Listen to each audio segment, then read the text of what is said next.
بسم الله الرحمن الرحيم إن الحمد لله نحمده تعالى ونستعينه ونستغفره ونعوذ بالله من شرور أنفسنا ومن سيئات أعمالنا من يهده الله فلا مضل له ومن يضلل فلا هادي له وأشهد أن لا إله إلا الله وحده لا شريك له وأشهد أن محمدا عبده ورسوله وبعد أيها الإخوة والأخوات السلام عليكم ورحمة الله وبركاته تقبل الله منا ومنكم الصيام والقيام qu'Allah subhanahu wa ta'ala accepte votre jeûne et aussi vos prières, vos nuits aussi passées dans l'adoration, car comme on l'a annoncé il y a quelques semaines, nous voici dans ce mois béni.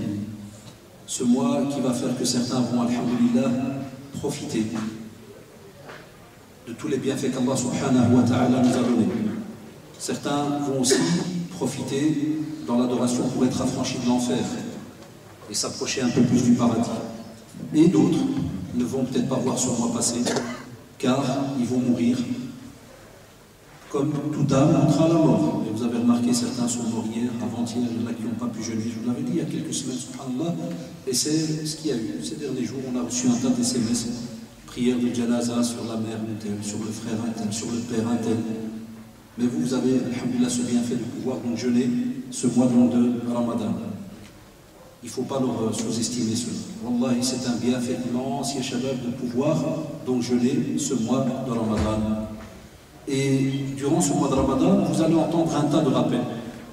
Vous allez avoir un tas de conférences tous les mercredis, Inch'Allah, il y aura donc une conférence en français après la prière de l'Asr.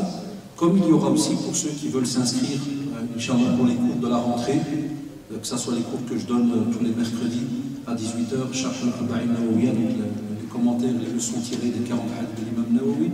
Donc tout ça, vous pourrez donc vous inscrire aujourd'hui après la conférence et à partir de mercredi prochain, chaque mercredi à 17h.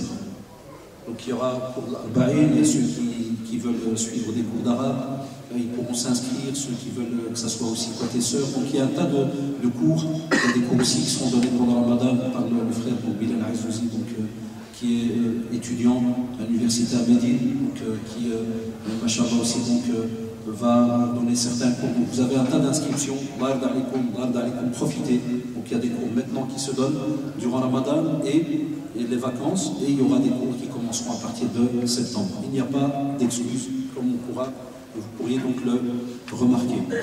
Le rappel qui m'a été demandé de faire aujourd'hui part du verset qui nous dit wa'tasimu bihablillahi jami'an wa la tafarraqu.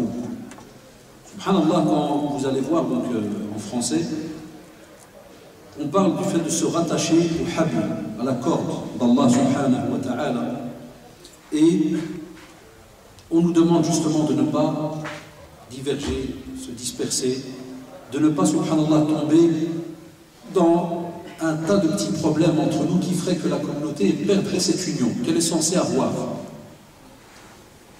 Ce genre de sujet, il peut arriver, comme d'habitude, que certains d'entre nous se disent « c'est simple, en français, c'est compris, on n'a pas, donc, entre guillemets, à diverger ou ceci ou cela ». Il y a une différence entre la compréhension, c'est-à-dire lorsque tu dis une phrase et que celui qui est en face l'entend et te dit « oui, effectivement, c'est juste ». Ça, c'est facile. Tout le monde, wallah, il peut le faire. Mais ça, c'est la compréhension, on va dire auditive, à la seconde. Tu as entendu la phrase. Deuxièmement, il y a la compréhension, mais dans le domaine pratique. Dans la pratique, c'est-à-dire que tu entends qu'effectivement, on te demande de rester rattaché à Allah subhanahu wa ta'ala et de ne pas tomber dans la désunion. Tu le comprends, mais dans la pratique. C'est là le problème, les shabab. C'est pour cela qu'on a des fois l'impression qu'on a compris beaucoup de choses et c'est bon, hein, pour l'ERCO, c'est bon ici, ouais, parce qu'il tape de la gauche. Non, c'est bon, sinon je vais donner un petit glaçon après. Et il est bien en plus, il fonctionne bien, machin. Et donc, là, on vous dit que tu le comprends, tu l'as entendu, tu le comprends côté pratique, là, c'est un autre problème. Et il y en a d'autres qui le comprennent même côté pratique, ça veut dire qu'ils savent que côté pratique, ça doit être mis en pratique, mais ils ne le mettent pas. Et ça, c'est des fois le gros de la communauté aujourd'hui. On a un gros problème entre nous dans tout ce qui est le domaine du rattachement, du suivi vis-à-vis d'Allah subhanahu wa ta'ala. Et la preuve, je ne vais pas vous embêter parce que vous connaissez cette phrase, spécialement les anciens, depuis une vingtaine ou une trentaine d'années. à partir d'hier jusqu'à la fin du mois. Le tapis, il va pleurer. Le tapis, il va pleurer. On va l'écraser pendant un mois. La preuve, il n'y a jamais autant de monde à la prière de l'Asr. C'est vrai ou pas? Il n'y a jamais de la vie. Pendant l'année, tu peux monter et descendre. Wallah, mais il y a ça. Il n'y a pas. Prière de Dhuhr, il n'y a pas. Tandis que Ramadan, masha'Allah, c'est une ni'ma, c'est un bienfait. Mais, on a peur que, on ne juge pas, hein, vous le savez très bien, on ne peut pas en islam, c'est interdit, on n'entre pas dans les cœurs. Mais on sous-entend, bien on ressent, on se dit, est-ce qu'on est vraiment des ramadanistes? Est-ce qu'on fonctionne vraiment selon la petite fête qui vient, là, ou bien selon la période dans laquelle on est? On sait très bien que les satans sont enchaînés, ça veut dire que leur travail diminue. Mais ils sont quand même encore là. Puisque même comme ça, il y a des personnes qui vont se lever, mais qui vont entrer à la maison peut-être pour se coucher bêtement, regarder la télé, ne faire vraiment rien de spécial, sans aucune excuse. Ne pensez pas lorsqu'on dit qu'ils sont enchaînés, ça veut dire qu'il n'y en a plus. Là, ils sont encore là, sauf que leur travail diminue fortement. Lakin, subhanallah, pour la même chose, pour le verset qu'on a cité, on a beaucoup de gens de nouveau qui le comprennent, mais vous avez remarqué dans la pratique, alhamdulillah, alhamdulillah, que la réalité qu'on a voit de nos propres yeux prouve la théorie qu'on sent. Wallah, alhamdulillah, que c'est prouvé lorsque l'on voit comment fonctionne la communauté, spécialement donc lorsque Ramadan est là. Et Ramadan, pour moi, j'ai toujours dit à nos jeunes, c'est le plus grand baromètre de la communauté. Ramadan, c'est le plus grand baromètre de la communauté. Ou le thermomètre, si vous voulez l'appeler ainsi. C'est que tant que l'on verra nos mosquées remplies, spécialement durant le mois de Ramadan, puis une fois Ramadan sorti, les mosquées se revider, c'est qu'on a un gros problème dans notre relation vis-à-vis d'Allah subhanahu wa ta'ala. Et c'est pour cela que l'imam Nawawi rahimahullah, lorsqu'il a expliqué wa'tasimu bihablillahi jami'an wa la tafarraqu, il a dit c'est justement de rester attaché et rattaché à la parole d'Allah subhanahu wa ta'ala, de suivre le Coran, de respecter les limites enseignées dans celui-ci et avoir les comportements cités dans le Coran en résumé. Il a été encore un peu plus long. De rester rattaché à Allah subhanahu wa ta'ala et à sa parole. Et sa parole justement, elle te demande d'avoir une certaine assiduité, mais toute l'année. Pas spécialement lors d'un événement, ou bien pas spécialement. Ya Allah, j'espère qu'il n'y en a pas parmi nous aujourd'hui qui viennent et qui se disent, si on va écouter Haddaj, ça va être un peu à l'aise, on va un peu cahkah jusqu'à 8h30, on va arriver à la maison, on sera à 9h, 9h10, puis 35 minutes après on mange. C'est le top, à l'aise, il y a la télé, on y va. Ah, s'il y en a qui ont cette intention-là, ils ont intérêt maintenant de s'arrêter 10 secondes, de bugger vite fait et de faire un petit formatage vite fait du cerveau et de l'intention. Et un petit nettoyage du cœur vite fait. Parce que même ça, des fois, ça nous arrive, pas spécialement pour moi ou un autre, mais des fois on se dit, viens, on va à la mosquée, tu sais quoi, ça tombe bien, ça va prendre 2-3 heures, il a dit que ça, on va faire un petit tour, on va voir ce qu'il raconte. Ça, ce n'est pas wa'tasimu bihablillahi. Abadan wallahi. Ce que tu dois ressentir intérieurement dans ta relation vis-à-vis d'Allah subhanahu wa ta'ala, c'est qu'au contraire, c'est un automatisme qui te pousse. C'est parce que tu es heureux d'y être. Et sans y être, tu n'es pas bien. Pas l'inverse. Pas parce qu'il y a un petit élément externe qui est là-bas et qui va faire que je vais aller jeter un coup d'œil. Ça, c'est grave et dangereux. Mais tu y vas parce que ta relation vis-à-vis d'Allah subhanahu wa ta'ala est tellement sincère que tu en as besoin. Comme entre guillemets un médicament. Tu en as besoin. Donc tu vas vers ce médicament. Billah alik, le jour où tu n'es plus malade, est-ce que tu vas aller vers ce médicament? Dites-moi, est-ce que tu vas y aller? Non. Alors est-ce que notre relation vis-à-vis d'Allah subhanahu wa ta'ala, est-ce qu'elle fonctionne comme le médicament?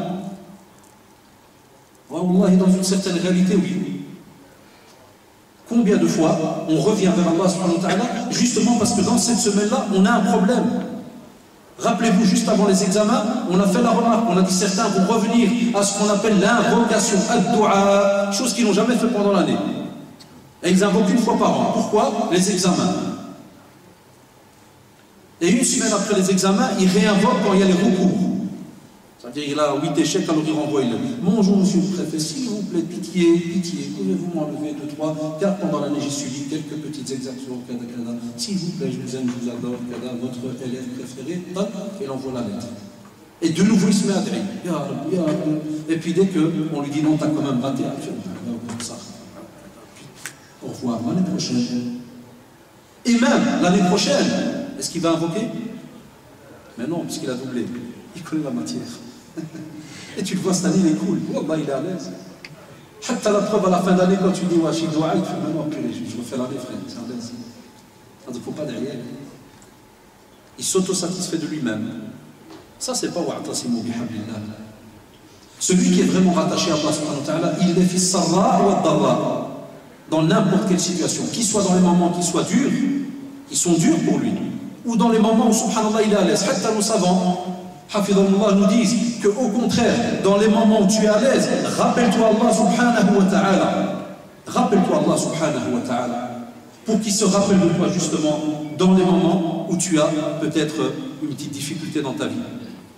Et c'est là, celui qui, wallah, est rattaché à Allah subhanahu wa ta'ala, c'est là qu'il va voir justement la présence d'Allah subhanahu wa ta'ala. Et Allah subhanahu wa ta'ala, il ne te lâche pas. Pourquoi? Car tu es quelqu'un de sincère, tu es quelqu'un de constant, tu es tout le temps présent, tu es tout le temps dans une relation directe entre toi et Allah subhanahu wa ta'ala. Mais tu n'es pas ce qu'on appelle un festivalier, quelqu'un qui fonctionne que d'après les petites fêtes qu'il y a. Adi se réveille. Alhamdulillah qu'Allah subhanahu wa ta'ala, il est Rahman, il est Rahim. Et il accepte quand même notre retour vers lui. Mais wallahi ya shabab, si des fois on devait être un peu vraiment sincère entre nous et s'asseoir 10 secondes et se dire, est-ce que ma relation envers Allah subhanahu wa ta'ala, est-ce qu'elle n'est pas gênante? Est-ce qu'il n'y a pas un peu d'honte là? Ou bien est-ce que c'est pas honteux? Comment est-ce que je fais de revenir vers lui que lorsque j'ai une petite difficulté? Ou sinon après, je délaisse et je suis parti? Hasha lillah ya shabab. C'est pour cela que lorsqu'on s'attache à la parole d'Allah subhanahu wa ta'ala, on vous demande, regardez maintenant, c'est le mois du Coran et Shabbat, on vous demande de vivre avec ce Coran, mais écoutez-moi bien, c'est parce que vous allez devoir vivre avec lui, mais toute l'année. Maintenant, durant le mois de Ramadan, c'est plus pour, entre guillemets, vous booster. C'est plus pour vous booster, ça veut dire qu'on a déjà quelqu'un. Allah, je ne sais pas si vous me saisissez, il peut arriver que des fois on monte un peu trop haut comme ça dans les nuages, mais vous m'avez saisi. C'est que toute l'année, tu as lu, tu as vécu avec le Coran, et Ramadan, machallah, c'est le cachet. Et là, tu vois qu'Allah met d'un coup, tu as 60 fils pendant un mois. Mais tu as été drillé pendant 1 an. Tu t'es habitué à vivre avec le Coran pendant 1 an. Et l'inverse, les shabab, l'inverse, vous l'avez remarqué, il fait que des fois on vient à la mosquée, mais on est lourd. On vient, et je vous assure, c'est embêtant. On attend quand est-ce qu'on va terminer? Quelqu'un pourrait me dire, comment ça, mais puisqu'on est venu? Oui, toi tu es peut-être venu de cœur, mais ton voisin a peut-être reçu 2-3 pêches de son père pour qu'il vienne. L'autre est peut-être venu parce qu'il est le conducteur, ou bien il est le chauffeur de son père, ou de sa mère, ou sa femme qui l'a embêté. Alors il subit, il rentre, il s'assied, et il y en a même qui se disputent encore. Il y a 2-3 jours, on m'a appelé pour une dispute. Pourquoi? Parce qu'il est déjà en train de calculer, Ramadan, combien de rak'at on va faire. Ça ne reste pas 8, hein. Wallah, c'est honteux. Et t'en as d'autres qui, alhamdoulilah, vont pleurer, vont frissonner, vont sortir de la mosquée en continuant à réfléchir sur des fois un mot, un verbe, un verset. Et ils vont rester attachés, subhanallah, à ce texte pendant peut-être des heures. Ils vont peut-être se réveiller le lendemain matin et ils vont continuer à penser à ce verset. Et ceux qui ont des capacités vont même aller chercher après la signification de ce verset. Mais on sait très bien que tout 1% va être mahroum, c'est-à-dire qu'il n'aura pas ce bienfait de pouvoir justement rester attaché avec la parole d'Allah parce qu'il ne la comprend pas. Et là, je profite de ceux qui ne viennent pas d'habitude aux conférences pendant l'année et qui sont peut-être là spécialement maintenant ce mois-ci avec nous. C'est ce que j'expliquais dernièrement en disant à nos jeunes, vous allez entendre le Coran, mais la moitié ne va même pas comprendre de ce qui se dit. Hatta moi, des fois, je suis gentil quand je dis la moitié. Vous savez très bien qu'il peut arriver qu'on dépasse les 2 tiers. Comment veux-tu qu'il y ait alors à ce moment-là quelque chose qui va te toucher intérieurement, quelque chose qui va te changer et qui va faire que normalement à la sortie de Ramadan, tu vas être quelqu'un de nouveau et qui va être de ceux qui wa'tasimu bihablillahi jami'an et qui va être attaché à Allah subhanahu wa ta'ala, à sa parole, comme il se doit. Comme d'habitude, ceux qui veulent poser des questions, il y a un frère qui tourne, donc au plus vous me les donnez tôt, plus on s'est géré pour le temps, Inch'Allah. Donc imaginez-vous, ya shabab, Ce n'est pas quelque chose de simple, c'est une éducation journalière. Et l'I'tisam bihamdillah, c'est quelque chose, Yashabab, qui se fait, mais toute l'année, toute la vie, jusqu'à la mort. Jusqu'à la mort, même jusqu'à la dernière minute de ta vie, car Satan, Allah, profite et attend justement certains moments durs, difficiles, pour te couper justement ce lien qui est entre toi et Allah subhanahu wa ta'ala. Il ne te lâchera pas. Alors l'assiduité que vous avez maintenant, il faut la garder toute l'année. Il faut rester de ceux qui, subhanallah, aiment la mosquée, aiment la maison d'Allah subhanahu wa ta'ala, et même retrouvent une certaine joie et sérénité lorsque l'heure arrive et qu'ils doivent se déplacer vers cette mosquée. Hatta même ils attendent cette heure-là. Là tu vas sincèrement ressentir un petit changement intérieur. Parce que tu vas commencer alors petit à petit à structurer ta vie. Et à te dire, Wallahi, la mort elle est proche, elle guette chacun d'entre nous. Qu'est-ce que j'ai mis dans la balance? Qu'est-ce que j'ai mis comme provision? Wallahi, la meilleure provision que vous pourriez récolter sur cette terre, c'est la crainte d'Allah subhanahu wa ta'ala. Regardez, de nouveau, on te rattache à Allah subhanahu wa ta'ala. C'est notre relation, les shabab. On n'a pas le choix. Et dans cette relation, va découler toutes les autres petites adorations que l'on fait sur terre. Que ça soit manger, dormir, avoir des enfants, se marier, ceci, cela, étudier, travailler, plein d'actes d'adoration. Mais tous ces actes, si jamais tu n'as pas compris la parole d'Allah, si tu n'as pas compris ta mission sur terre, tu ne pourras pas les mettre en pratique comme il se doit. Et voilà pourquoi ta vie va être, subhanallah, remplie de problèmes. Il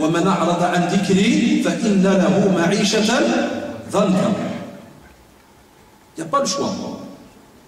Ça veut dire que c'est un verset qui, subhanallah, nous montre que si on fait l'inverse de ce qui est cité dans le verset, alhamdoulilah, on vit bien. On vit bien. C'est comme ça qu'on doit, subhanallah, comprendre le Coran. Des fois, il y a des phrases en forme négative, et on pense que, subhanallah, tiens, c'est pour tout simplement montrer que c'est dire ceci, cela. Au contraire, ça pousse le musulman à lui faire comprendre que voilà, sache que c'est bien la forme négative. Lakin, wallah, et si toi tu la vis à la forme positive, tu ne pourras que vivre bien. Et à ce moment-là, c'est-à-dire qu'on te dit voilà le chemin qu'il faut suivre. Prends cette route. Et toi tu viens, tu dis non, je veux cette route-là. C'est fini. Tu ne pourras t'en vouloir qu'à toi-même. Tu ne pourras pas dire les autres. C'est mon père, c'est ma mère, c'est les amis, c'est la fréquentation, c'est ceci, c'est cela. Abadan, parce que dès le début on t'a dit rattache-toi à Allah subhanahu wa ta'ala si tu veux la réussite. Et à ce moment-là, celui qui ne choisit pas le chemin qui a été, comme a dit Allah dans ce verset, qui ne choisit pas le chemin qui lui a été mis sur cette terre, fa'inna, c'est sûr et certain, sans aucune ambiguïté, fa'inna lahu, lui, cette personne-là, subhanallah, qui n'a pas voulu suivre le chemin qui lui a été indiqué, ma'ishatan, c'est-à-dire qu'il va avoir ses vies ici sur terre, la manière comment il va vivre sur terre, dhanka, c'est-à-dire rempli de problèmes. C'est ça qu'il y a des personnes qui nous disent, ouais, c'est bizarre. On le voit souvent dans les médiations. Oui, c'est bizarre. Moi, je travaille, j'ai de l'argent, ma femme a de l'argent, on a une maison, on a une nouvelle voiture, on a. Mais tu dis, on est malheureux. Et des fois, rien que pour taquiner, des fois ça marche. Tu dis, ta maison, elle est dans le halal. Il y en a qui ne comprennent même pas la question. Tu dis, je ne l'ai pas volé, frère. Je ne travaille pas dans la drogue. Non, mais comment tu l'as acquis? Ah, je ne l'ai pas volé, je l'ai acheté. Comment tu l'as acheté? Comment tu l'as acheté? Et c'est là que nous on devient des martiens. Quand tu l'as acheté à crédit, et vas-y. Oui, mais j'ai entendu que. Ah, mashallah. Sur les 5000 leçons qui sont données en religion, la seule que tu as entendue, c'est celle qui te dit que tu peux l'acheter n'importe comment. Et tu t'étonnes après que ça ne marche pas. Et ta voiture, tu l'as eu combien? Oui, 3,5%, frère. J'ai demandé le plus bas crédit. 3,5%. Ce qu'on m'a dit quand c'est un petit, c'est pas un petit crédit, c'est pas la fin du 3,5%. Là, on est encore à l'heure, je vous parle en 2013, des musulmans qui, machallah, ont cette naïveté, mais à dormir debout. Mais très sincère, hein. Fait, non, mon frère, j'ai acheté une maison, 0,5%, frère. C'est 0,5%, hein. On m'a dit que c'est pas la mort, ça. Ah, machallah, il y a un quota, un hadith qui dit 0,2, c'est la mort. Ah, shabab, voilà. Parce qu'on se renseigne, on ne demande pas, on est à l'aise, on avance. Mais on oublie qu'en avançant, on a un rôle, on est rattaché à quelque chose, subhanallah. Ça, il n'y a pas de choix. Et à ce moment-là, on s'étonne que dans un tas de choses que l'on est en train de faire là, journalièrement, on pense qu'il n'y aura pas de répercussions demain ou après-demain, que ça soit sur vous, sur votre épouse ou bien sur vos enfants. il y aura une répercussion. Voilà pourquoi Allah subhanahu wa ta'ala est clair, il a dit wa'tasimu bihablillahi jami'an. Chacun d'entre nous fait la communauté, ya shabab. Il n'a pas été demandé seulement à un musulman de s'attacher. Comme on pourrait l'apprendre par exemple dans certaines règles religieuses, on vous dirait que fard ayn, fard kifaya. C'est-à-dire s'il y en a un qui le fait, le reste de la communauté n'est pas obligé de le faire. Abadan, l'i'tisam bihablillah, c'est pour tout le monde. Tout le monde doit être attaché à Allah subhanahu wa ta'ala. Sans exception. C'est ça qu'il a dit jami'an, sans exception. Aucun musulman n'est censé sortir du groupe. Aucun musulman n'est censé faire n'importe quoi. C'est pour ça qu'Allah subhanahu wa ta'ala juste par après il dit wala tafarraqu. On n'est pas censé rentrer dans la mésentente, la divergence, la dispersion. Regardez, subhanallah, lorsque la Belgique, par exemple, a dit que Ramadan était mercredi, tous ceux qui, les habitués, les jeunes qui sont habitués sur Facebook et qui ont des amis en France, ou bien qui sont connectés aussi à des amis en France, qu'est-ce que vous avez reçu comme remarque? Oui, mais chez nous, ça fait 2 mois qu'on sait que c'est Ramadan le mardi. Après, de nouveau, qu'est-ce qui se passe? Les insultes.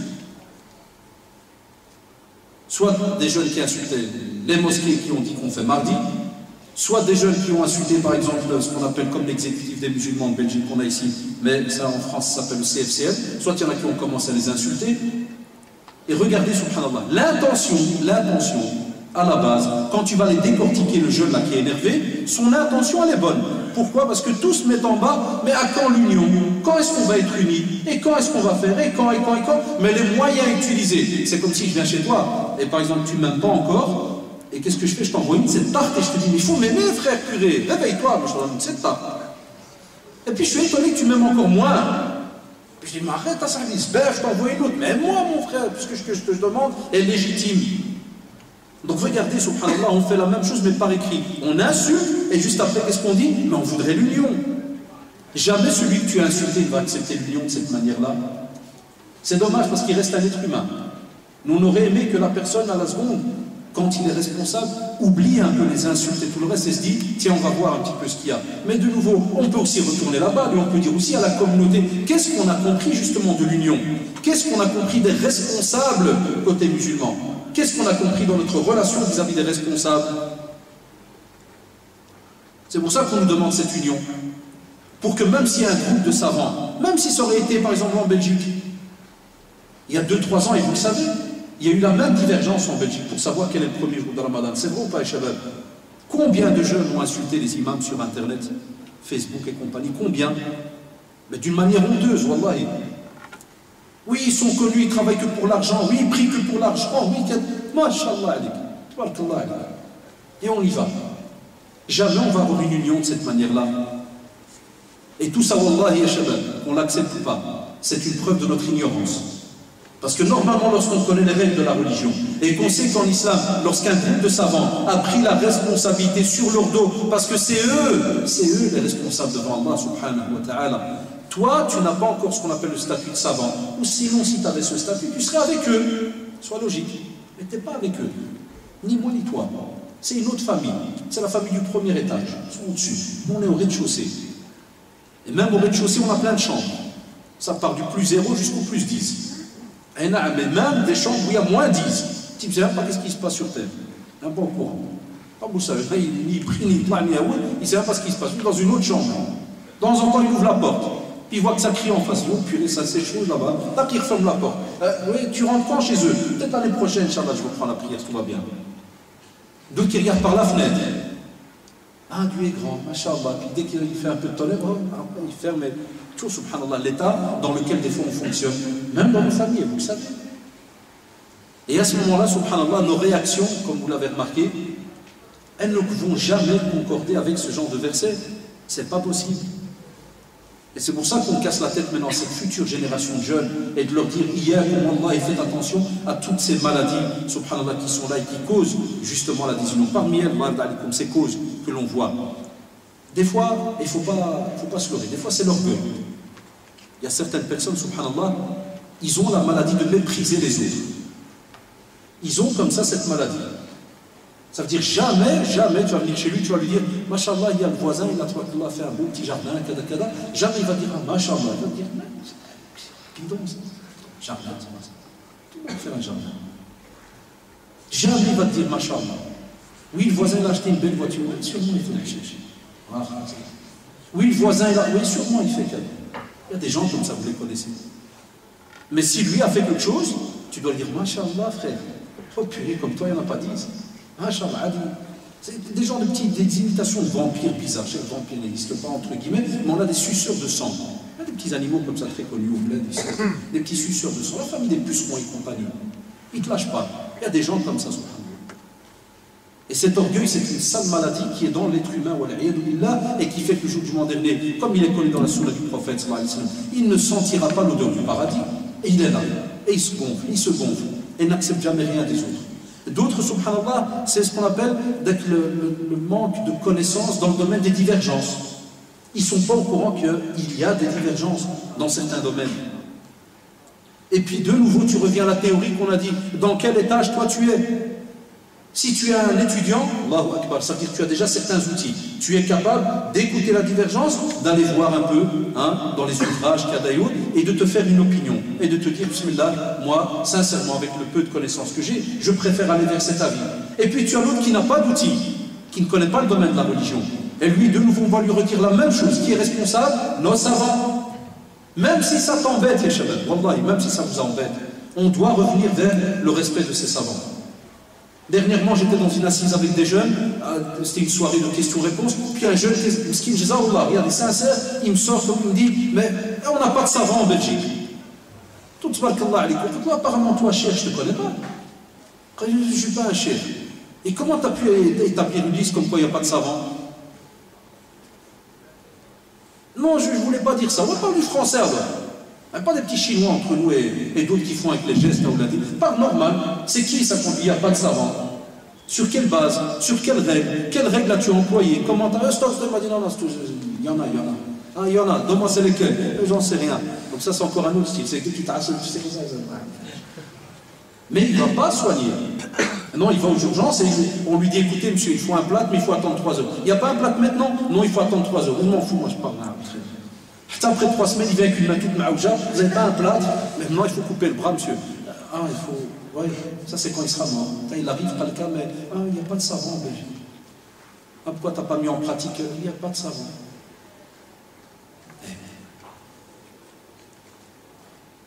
Quand je dis Hachem Khabas Hafidallah, quand je dis Hachem, c'est des chefs. Non, c'est des vendeurs de frites. Ils ont seulement changé de métier qu'il y avait la crise, parce que les frites ne fonctionnent pas beaucoup chez les Maghreb. Ah oui, parce que soit tu vas un snack, ou tu ne peux pas ouvrir seulement une frite côte. Ah, tu rigoles? Je dis non, je rigole pas. Tu parles sérieux, quoi. Regardez, subhanallah, jusqu'à quel niveau de bassesse on peut arriver. À cause qu'une ignorance, elle est là, elle est placée. On se l'est placé des fois nous-mêmes, parce qu'on doit arrêter de toujours mettre la cause chez l'autre. Non, on se l'est placé nous-mêmes. La preuve qu'on n'arrête pas d'interpeller pour les jeunes qui s'inscrivent dans des cours cadres, on le voit, c'est flagrant. Quand je viens, je demande aux frères, tiens, combien sont inscrits, combien ceci. Spécialement quand je vais voir la liste côté langue arabe, wallah, ils trouvent 10, 15. C'est normal qu'on ne va jamais comprendre justement tous ces petits sujets qui nous interpellent et qui sont dans le Coran et qui sont le ciment de notre vie. On ne va pas vers eux. Donc tu ne pourras pas comprendre ces choses-là durant ta vie. Et c'est le rôle de ta présence sur terre. Une autre cause, c'est, entre guillemets, ne pas connaître des fois, subhanallah, la responsabilité de certaines personnes. Des fois, on ne connaît pas la responsabilité. Un exemple, quand tu es père, c'est une responsabilité. Quand tu es jeune, enfant, rattaché à tes parents, c'est une responsabilité. Quand tu es élève, c'est une responsabilité. Tu es un employé ouvrier, c'est une responsabilité. Des fois, même ça, ce que je vous dis là, il y en a qui... Il vient, il fonctionne tout seul. Donc voilà, tu le retrouves dans le domaine religieux, comme tu peux le retrouver dans le domaine social, culturel, dans un tas de domaines. Il pense qu'à lui. C'est la personne qui, subhanallah, des fois, il est mais vraiment impersonnel. Comme vous savez, quand on joue au foot, là, c'est le mec, s'il a la balle, tu peux déjà t'arrêter 10 minutes et t'attends près du goal. Là, il termine et rien, et tu te la donnes. Il y a des gens, dans la vie, ils fonctionnent comme ça. Alors que normalement, dans la vie, les musulmans sont les mains dans les mains, on le verra dans les textes. Ça aussi, ça casse beaucoup dans la communauté. La preuve, un bête détail, regardez, c'est tout bête ce que je dis. Il y a des personnes, par exemple, il va être à la mosquée, quelqu'un va se lever et dire, voilà, on a un voisin qui a un gros problème financier, est-ce qu'on mettrait s'il y a moyen de l'aider? Un gratteur qui ne dit pas s'il récolte de l'argent, il ne donne rien. 3 semaines après, c'est son propre cousin qui a le problème. C'est lui qui vient devant. Il demande. Personne donne, qu'est-ce qu'il fait? Bande de joueurs, bande de cadavres. Et la haine, hein? Bande de. Quand tu vas, tu lui dis, quelle différence il y a entre le cas de notre foi et ce cas-ci maintenant? Quelle différence? Il y a des gens qui fonctionnent que pour eux. Quand ça me touche à moi personnellement, alors là, regardez, là, ils veulent absolument, et là, ils veulent absolument, ils veulent que toute la communauté soit unie. Ça, parce que ça touche un dossier qui le touche à lui, privé. Là, alors, il veut que tout le monde bouge. Ça, de nouveau, ça n'aide pas la communauté musulmane. Et on a beaucoup de gens qui sont comme ça, souvent dit anani, c'est-à-dire ils fonctionnent que des fois pour ses propres petites envies, ses propres besoins, parce que ça le touche lui, sa famille, ou bien un petit contexte vraiment très privé. Ça veut dire que c'est un périmètre de 20 mètres carrés, ça ne touche que lui. Ça, de nouveau, tant qu'on a des personnes, des individualistes dans la communauté, on ne pourra pas rester unis. Aussi, manque de respect. Manque de respect, ça veut dire que même si je ne suis pas d'accord par rapport à quelque chose, est-ce qu'on est capable aujourd'hui de rester assis à une table? Il y a des jeunes qui n'ont pas compris ce sujet-là. Un exemple, une fois un jeune est venu, il m'a dit, je t'ai vu, tu as salué tel conférencier. J'ai dit, oui. Il m'a dit, mais c'est un mubtadi', c'est un innovateur, c'est un égaré. Je dis, ouais. Il ne peut pas le saluer. Mais qu'est-ce qu'il va faire? Il faut le nier. Et donc, je dois le dire comment? Je dis, dégage, ouais. C'est tout. Ouais. Et après, tout est arrangé. Ouais, je dis, son innovation, là, elle reste à l'aise. Elle continue à se transmettre, tout va bien. Oui, c'est lui qui est responsable. Là, il dit, Zakallah, d'où tu as pris cette théorie? T'inquiète, Allah, il va te sortir un livre et tout. Il va te dire, Hijratul Mubtadi'. Le livre, un tel, de tel chef, rahimahullah et tout. Je lui dis, et le contexte? Frère, on m'a déjà prévenu des types comme toi, ils disent toujours le contexte. Bon, on vous connaît, le contexte. Eh ben, les frérots, ils avaient raison. Ils m'ont dit, Babu, là, il va dire le contexte. C'est toute la bande des ikhwanistes et compagnie, des khobzistes et tout. Le contexte. Voilà. Et ça s'arrête. Est-il tout content, il part. Tout content. Wallah, il est heureux. Hein. Ah, je t'ai attrapé, je t'ai ça c'était toi. Hein. Ils ont raison, purée. Et il est heureux. Hein. Ah, toute la semaine, Internet, les gars, vous aviez raison, je l'ai eu. Voilà. Voilà tafarraqu. Et quand tu lui fais comprendre que voilà, justement, ce contexte, il vient de qui? Il vient des savants. Mais les savants, ce n'est pas les savants d'Internet. Ça veut dire qu'il y a une différence. Vous savez, quand je dis les savants d'Internet, c'est quoi? C'est quand tu as un chef qui te met un cours sur Internet. Des fois, il le met, le cours, il est général. Il y a beaucoup de jeunes qui n'ont pas étudié, ils ne sont pas au courant de ça. Le cours, il est général. Ça veut dire que dans la base, dans la religion, voilà le cours. C'est celui-là, point barre.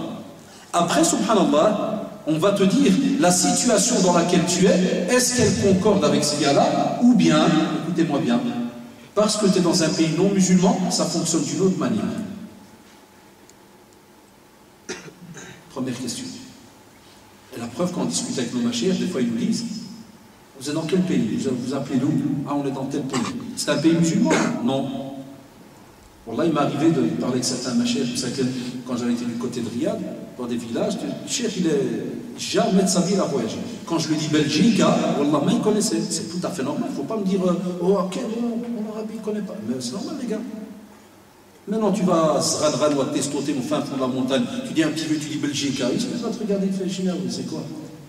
Mais non, ça existe, Wallah, ça existe. Le chef me dit Belgique, mais c'est où ça? Hatta Allah, je ne l'aurais jamais en dialecte saoudien, il m'a dit, c'est Garia Hadi. Ça veut dire, c'est quoi ce village? Je dis, non, ce n'est pas une qaria, ce n'est pas un village, c'est un pays. Il y a un roi et tout. Ah, oui, voilà le Bahar, l'autre côté de la terre. 6000 kilos, 6000 kilomètres. Ah, Inch'Allah. Et qu'est-ce qu'il y a dedans? Il y a kuffar, chef. Pas musulman, pas kada. Fais masajid, fais masajid, fais kanais, Wallah, il est sincère, parce que j'ai vu ses yeux se gonfler, Wallah. À un point, il m'a dit, Inch'Allah, Akhil Karim, qu'est-ce que tu fous là-bas? Ah, mon père, il est venu là-bas tout jeune, et nous, on est apparu là-bas. Et on a cru qu'on allait aussi repartir, mais on est encore là. Je dis, voilà pourquoi je viens avec ces quelques questions, parce que voilà, un tas de problèmes, voilà. Tout subhanallah. Il a fallu faire, wallah, il y a Shabbat, quasi plus d'une demi-heure d'introduction et d'explication du contexte, ou kada, Mash'ad le Cheikh, Jazallah, c'est comme si, regardez ceux qui sont parmi vous, des étudiants en sciences, wallah, ils me comprennent à la seconde, c'est comme si le Cheikh, vous imaginez dans les émissions qui vous montrent les gros ordinateurs, là, les gros disques durs avec des mains qui sortent, qui prennent une cassette, qui vont rentrent dans l'autre appareil, puis là sortent, qui vont dans un autre. C'est comme si le Cheikh a dû sortir d'un disque dur qui était l'Arabie, le village tranquille, la fatwa connue tip-top, et la mettre tous dans un autre. Et il se peut, en le mettant dans l'autre ordinateur, il se peut qu'il n'y a pas de réponse. Wallah, il est arrivé dans une des formations qu'on avait suivie, revenez après-demain. Je ne connais pas ce dossier. Revenez après-demain. Et il a demandé à son élève qui était assis, le secrétaire, il lui a dit, Ouktou, écris ce qu'il raconte. Il nous a dit, revenez après-demain. Je vais voir mes collègues, mes autres choses. Ça, c'est avec la fameuse famille, là. Pas tu viens en quelques secondes et tu te fous de l'autre et le contexte. C'est ce qui a semé de la désunion que l'on voit maintenant chez la plupart de nos jeunes. Hier encore le soir, un ami à moi qui est marié à une sœur convertie depuis une vingtaine d'années, il reçoit donc une amie à sa femme qui vient de se convertir. Et comme d'habitude, la première remarque, écoutez bien, il m'a dit, oui, voilà, je viens de me convertir. On m'a dit qu'il fallait couper un mouton. Je dis, oui, pourquoi? On m'a dit pour la conversion. Et puis on m'a dit que je dois aller au tribunal, mais je ne dois pas garder le nom.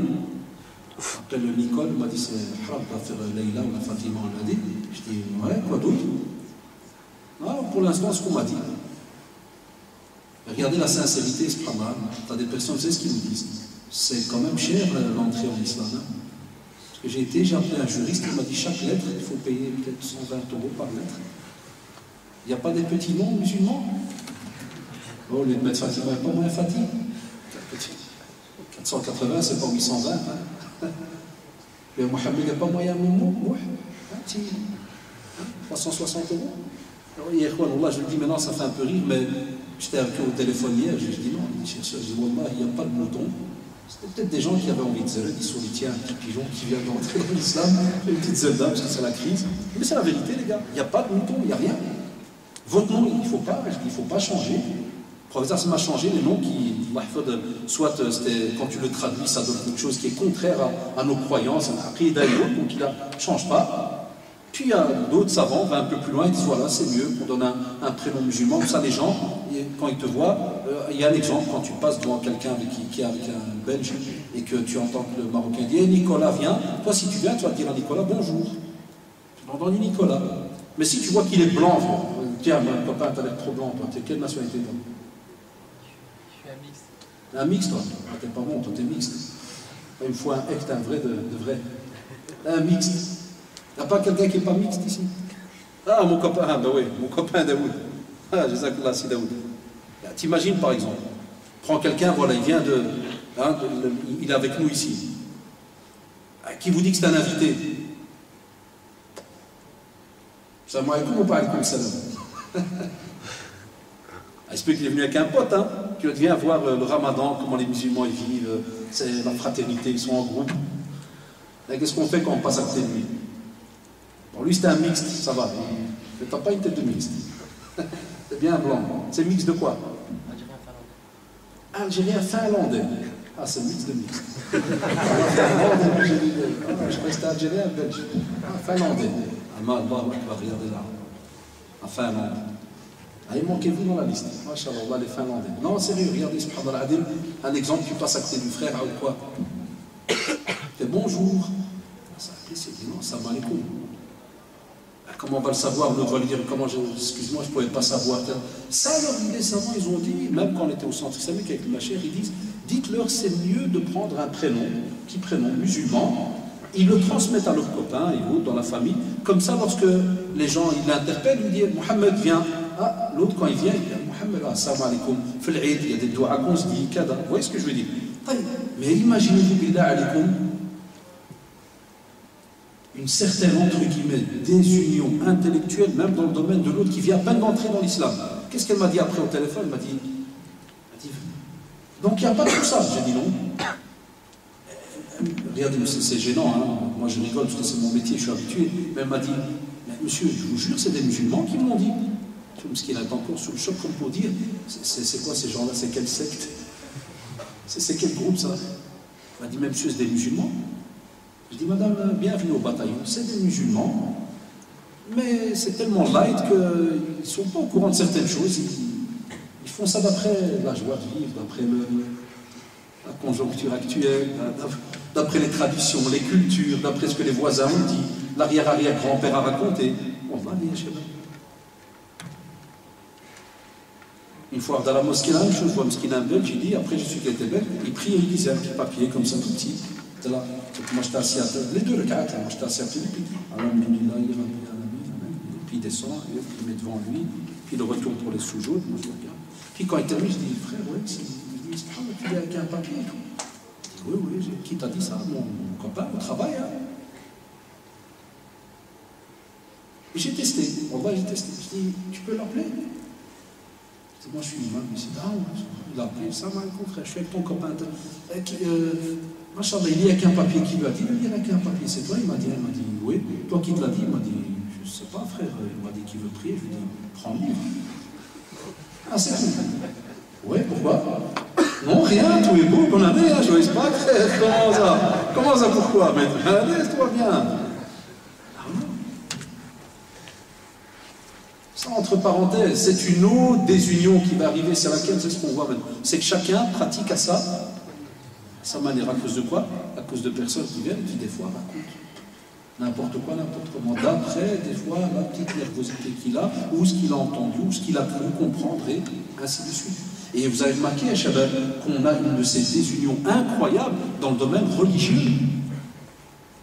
Dans le domaine religieux, mais c'est d'un point où ça devient gênant. Ceux qui sont habitués à m'écouter, ils le savent, j'ai toujours dit, je plains nos frères et sœurs qui rentrent dans l'islam. Je plains nos frères et sœurs qui reviennent dans la pratique, musulmans de souche, mais qui n'ont jamais mis les pieds dans la pratique, puis ils rentrent dans le monde des frérots et des sœurettes. Je les plains.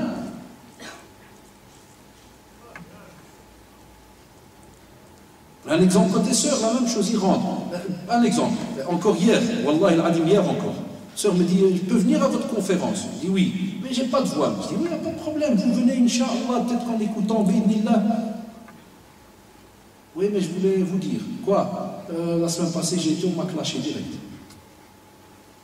Les sœurs m'ont dit, crains Allah, j'ai un âme, l'enfer, mais ils ne savent pas ce que je vis. Alhamdoulilah qu'ils ont eu d'accord, tu sais, sur Facebook, là, ils envoient, s'il vous plaît, vite, c'est une urgence, que je peux venir à la conférence demain. À ce point-là? Est-ce que vous croyez que ça ne sème pas la désunion après? Wallah, ça sème la désunion, puisque la preuve, aujourd'hui, on a plein de jeunes qui, entre guillemets, entre eux, ils mettent ce qu'on appelle un gouffre entre eux. Pourquoi? Parce qu'ils pratiquent pas. Frérot, pas frérot. On a un catalogue du frérot aujourd'hui. Ça, vous avez remarqué même, des fois, entre eux, même des fois, ça arrive dans certaines familles, il y a deux bandes. Non, ça, c'est ceux qui pratiquent. Après qu'il aime le tazen, il pratique. Il y a une secte. Il y a ceux-là. Subhanallah. Les deux disent Allahu Akbar. Les deux disent La ilaha illallah, Muhammad Rasulullah. Mais pas moyen qu'ils s'assiedent à une même table et pas moyen entre guillemets, ils apprennent petit à petit à transmettre un petit message, à faire comprendre les choses. Ça, de nouveau, on le voit dans nos familles, mais d'une manière exagérée. Spécialement quand certains jeunes, des fois, reviennent dans le domaine de la pratique. Aussi, subhanallah, la mésentente qu'il peut y avoir, ou la désunion, elle provoque aussi certaines maladies. Parmi elles, j'ai fait un petit résumé très rapide de 4 points. Elles distraient les cœurs, elles génèrent la haine, elles durcissent les cœurs aussi, et réduisent la piété et la ferveur. Ça veut dire quoi? Ça veut dire en général, prenez le cas pour le premier, distrait les cœurs. Quand quelqu'un, subhanallah, passe son temps qu'à regarder les problèmes côté des autres. Chaque fois, regarder les détails chez les autres. Il est connu que, subhanallah, le cœur, au lieu qu'il se forme et qu'il continue à travailler pour exceller, d'office, subhanallah, la moitié de ton cerveau part vers autre chose. Et on a remarqué, les jeunes, Et ceux qui le vivent, j'espère, mais si quelqu'un a même le droit de lever la main à la rigueur, mais ceux qui rentrent là-dedans, eux-mêmes nous disent que des fois, subhanallah, je passe tellement mon temps à penser à ces choses-là, que wallah, je n'avance pas dans ma pratique. Et c'est réel, hein. La preuve, vous avez des personnes, c'est très simple, je vous apporte toujours des preuves, tu as des personnes que si jamais tu pars sur Internet, tu peux le trouver dans un forum pendant 2 heures à clasher les autres. Et pourquoi il y a ça? Et pourquoi? Dernièrement, un bête exemple, j'ai mis dans le Facebook, les frères ici, ils récoltaient de l'argent pour le projet d'une école, Kada, et il y en a qui ont vu ça dans le Facebook. Top chrono, 10 secondes. Oui, le jugement dernier, vous allez payer, vous allez voir, vous récoltez de l'argent alors qu'il y a les pauvres, il y en a qui parlent même de la Birmanie. Comme si on est des bidons, on n'est pas au courant que Allah fait des exactions graves qui sont en Birmanie, mais qu'il y a une théorie qui dit que parce qu'il y a des exactions graves là-bas en Birmanie, tu ne peux pas récolter de l'argent pour l'association, pour aider, pour une école ou ceci ou cela. Un cause à effet incroyable. On va sortir la théorie, mais il ne va pas faire le vrai musulman, qui est que, machallah, il va invoquer Allah pour les pirements et invoquer Allah pour ceux qui ont l'association et avouer et dire j'ai pas d'argent. C'est ça le problème en vérité. Il ne va pas donner. La vérité, il ne va pas donner. Le joueur de l'amour, il ne va pas donner.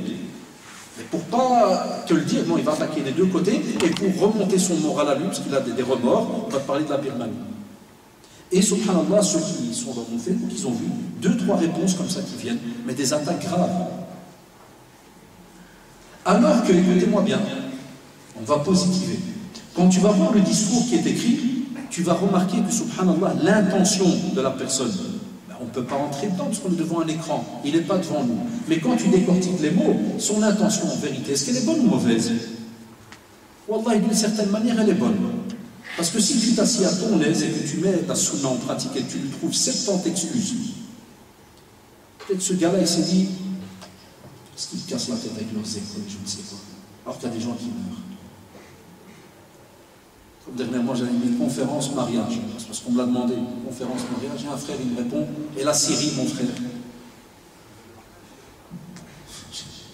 Moi, je lui dis, ouais, ça vient, on se marie pas, ça, pas de problème. Pas de mariage, vous savez. Tu te maries pas, Bachar, l'histoire. Non, les gars, chaque dossier, subhanallah, sont sérieux. Mais de nouveau, je suis sûr qu'à la première lecture, tu vas te fâcher sur lui. Ça va créer une désunion. Et on va rejeter ce type. Mais en vérité, est-ce que nous, on a la force de le tirer et de lui dire, Chauve, ce que tu viens de dire, Wallah, et tu as raison, comme pour dire, il y a des sujets qui sont très très importants. Mais tu n'es pas au courant qu'il y a plein d'associations qui en parlent, alhamdoulilah, et il y a eu des conférences. On va répéter tous les heures telle et telle chose par rapport à la Syrie ou Birmanie ou ceci ou cela. On le sait, c'est là. Il y a du travail qui est aussi fait à côté. Comme disait Salaf Salih, tu crois que chaque fois qu'une personne fait un bien, il vient crier devant tout le monde, ouais, j'ai fait. Il y a plein d'actions qui sont faites. Allah, c'est pas parce que vraiment tu es touché par ce problème que tu viens et tu casses alors tous ceux qui sont autour de toi. À l'âge, parce que ça va semer la désunion. Les gens vont te détester au fur et à mesure. La preuve, il y a des fois même des frérots qui me disent, ah monsieur, à chaque fois que je fais une remarque sur la Syrie ou la Kada, on bounce direct, banni. Ils bannissent. Il est rayé de la terre. À l'âge. Voilà, 2 bonnes intentions. Lui qui pense, ça c'est nos gens qui sont opprimés, l'autre il y pense aussi, mais tu dis, mais aujourd'hui on est en train de faire un autre projet. Est-ce que, tape les deux, ils se mangent des unions, un par là, un par là. Pire encore, quand on arrive alors sur le terrain, celui-là est contre celui-là. Et s'il le rencontre, c'est pire, peut-être qu'il frappe. Peut-être qu'il ne le salue pas. Voilà comment ça commence aujourd'hui. Ça veut dire qu'à Shabab, on a même des outils qu'on a entre les mains qui peuvent justement semer la désunion entre les musulmans. Et l'outil, j'ai dit, le plus lâche qu'il y a aujourd'hui, c'est l'écran Internet là, qui est devant nous, l'écran d'ordinateur, ou la tablette, ou bien tout ce qu'on a qui est connecté à Internet. Il n'y a pas plus lâche aujourd'hui pour casser tout un groupe, pour casser toute une communauté, que Internet. Parce que c'est facile, tu cliques un mot, Enter. Ça aussi, on vous demande de faire attention à Shabab par rapport à cela. Soyez, subhanallah, d'être les gens qui vont toujours faire en sorte d'essayer, je sais que c'est pas facile, d'essayer de comprendre. Des fois, il y a même des jeunes qui disent « Ah, pourquoi dans votre Facebook ou bien dans votre site, vous ne clashez pas les groupes, les ceci, les cela ?» Ça fait des années, ça fait 22, 23 ans qu'on est dans la prédication. Il y en a plein qui me font cette remarque depuis des années. Et ceux qui me connaissent, ils le savent. Je ne rentre pas dans ces clashs. Parce qu'on s'est mis justement comme but, depuis le jour où on s'est assis par terre et qu'on a commencé à étudier avec nos machères, on s'est mis comme but d'aimer tout le monde, jusqu'à un point où ces gens, machallah, ils reviennent petit à petit vers le chemin de la droiture, qu'on conçoit, écoutez-moi bien, regardez, hein, qu'on conçoit être juste, et que d'autres ne conçoivent pas. Mais jamais tu peux attirer quelqu'un vers un bien en le cassant. Ça ne donne rien, les shabab. Et la da'wah n'aurait rien donné si on n'avait employé que ce système-là. On n'aurait jamais attiré certaines personnes. Un point où dernièrement, subhanallah, en discutant avec certains frères, j'ai dit, regardez quel paradoxe, suivez-moi bien, hein, c'est très psychologique, très bizarre. Tu as une personne, écoutez-moi bien, il peut être assis, écoutez bien, c'est un peu tordu ce que je veux dire, mais c'est la réalité. Il peut être assis, puis par exemple, ils vont un belge passer. Qui a fait le mécréant? Deuxième, le mécréant. 3 minutes après, tu as un belge qui vient, mais avec un tamis. Et l'autre lui dit, ça c'est un belge converti. Oh, mashallah, Allahu Akbar, Allahu Akbar. Bête question. Tu lui dis, ce belge, comment il est devenu musulman? À 2 solutions. 3. Grâce à notre ami finlandais, 3. Soit par le mariage, ça arrive bien, personne ne s'est marié, puis mashallah, ça a donné petit musulman. Soit, il dormait, puis il a ouvert les yeux un matin, il a dit, Allahu Akbar. Pourquoi tu dis Allahu Akbar? Je ne sais pas, c'est sorti de ma bouche. Tu es grand. Centre islamique, Tantan, Shadou Allah, très très rare, 1 sur 1000. Soit fréquentation de musulmans. Alors moi je lui pose la question à ce frère, il dit ta haine, tu es en train de crier depuis 1 heure. Si tout le monde devait te suivre par rapport à ton système, had les convertis, on les compterait sur combien de doigts? Had les jeunes qui reviendraient dans la religion, on les compterait sur combien de doigts? De la main? On n'aurait quasi pas alors. Alors il y a de la logique ou pas? Il y a, tu lui dis alors kiff. Voilà pourquoi, subhanallah, il y a des personnes qui sont distraites comme ça que par rapport à ce qui est négatif, tout le temps en train de s'accrocher, tout le temps en train de chercher. Comme a dit Ibn Taymiyyah, rahimahullah, il y a des personnes, subhanallah, ils sont comme doubab, comme les insectes, qui vont que là où il y a du pus, que là où il y a de la blessure. Là, d'office, ça distrait ton cœur. Et le cœur, wallahi, à ce moment-là, qu'est-ce qu'il va faire? Il va, dans le deuxième point, ça va générer de la haine. Voilà pourquoi aujourd'hui vous avez remarqué qu'il y a des jeunes, au nom, écoutez-moi bien, au nom de l'amour de la sunna, ils haïssent les musulmans. Wallah, c'est incroyable à dire. La preuve, on a aujourd'hui, les prédicateurs, parce qu'on est habitué, mais on a aujourd'hui des jeunes qui pratiquent, mais ils ont une autre, par exemple, ils ne pensent pas la même chose que toi, ils passent à côté de toi, tu lui dis salam alaikum, wallah, mais il répond. Et 5 mètres plus loin, il rencontre son facteur. Bonjour, ça va, monsieur? Pas de recommandé, rien? Il n'y a rien, c'est bon? Oui. Bonne journée, monsieur.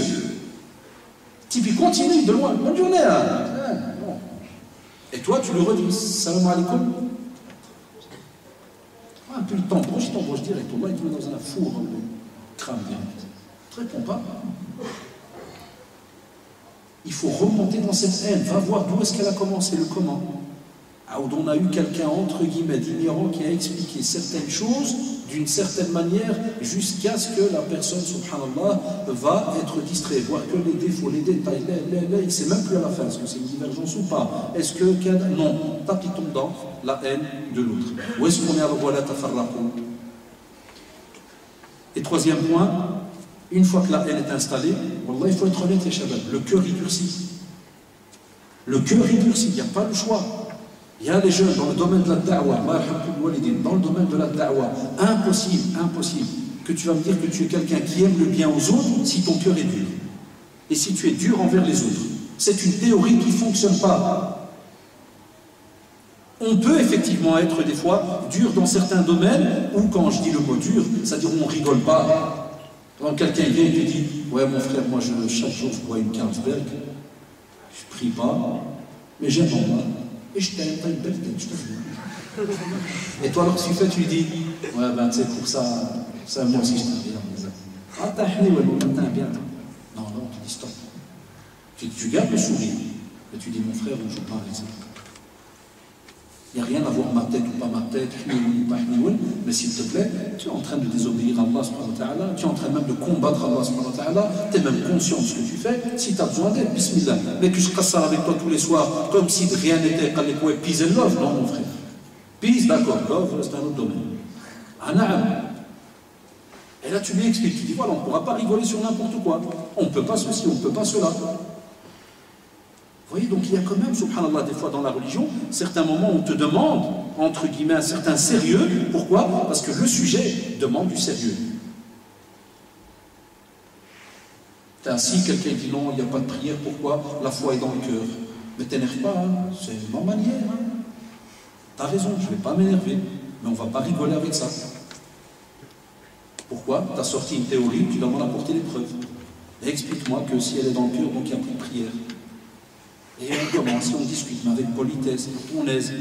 On est à court d'argumentation, on reporte à demain, il n'y a pas de problème. Oui, ça c'est différent, c'est autre chose.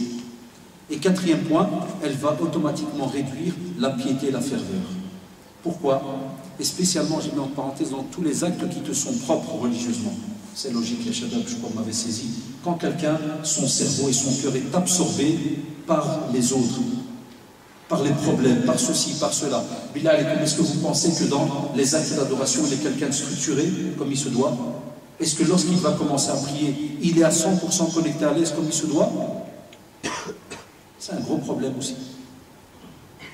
Donc, Yeshabab, lorsqu'on parle de l'union chez nous, l'islam, en tant que musulman, ce n'est pas un sujet qui est vain. Ce n'est pas quelque chose que l'on doit, entre guillemets, sous-estimer et penser qu'on est dans un système, entre guillemets, d'égoïsme. On ne peut pas chez nous, l'islam. Le prophète sallallahu alayhi wa sallam a dit que si le musulman, pour le musulman, il est normalement, Yeshabab, comme d'être les briques d'une construction. Tu vois, quand tu prends un mur, tu as un tas de briques. Ce mur, s'il tient, cette bâtisse, cette maison, ce boulière, comme a dit le président, s'il tient, c'est parce que, dès que les briques, elles ont été mises comme il se doit, l'une est bien installée vis-à-vis de l'autre. On a mis du bon ciment, c'est-à-dire tous les sujets qui font que l'on tienne ensemble. À l'inverse, on sous-entend dans la tradition que si jamais une brique est mal mise, ben, dès que le spécialiste, l'architecte ou l'urbanisme passe, qu'est-ce qu'il te dit? Il faut démolir, au revoir. Même si, vous savez très bien, des fois tu vas avoir une belle maison de l'extérieur, mais à l'intérieur on a fait une erreur de construction. Qu'est-ce qu'on te dit? Il faut démolir la maison. C'est la même chose vis-à-vis de la personne. Le prophète éduquait le croyant pour que justement il comprenne qu'il n'est pas seul dans la communauté. Et c'est pour ça que dans ce genre de texte, toujours le croyant vis-à-vis du croyant, toujours il y a des esclaves. Aussi, innamal mu'minuna ikhwa. Aussi, de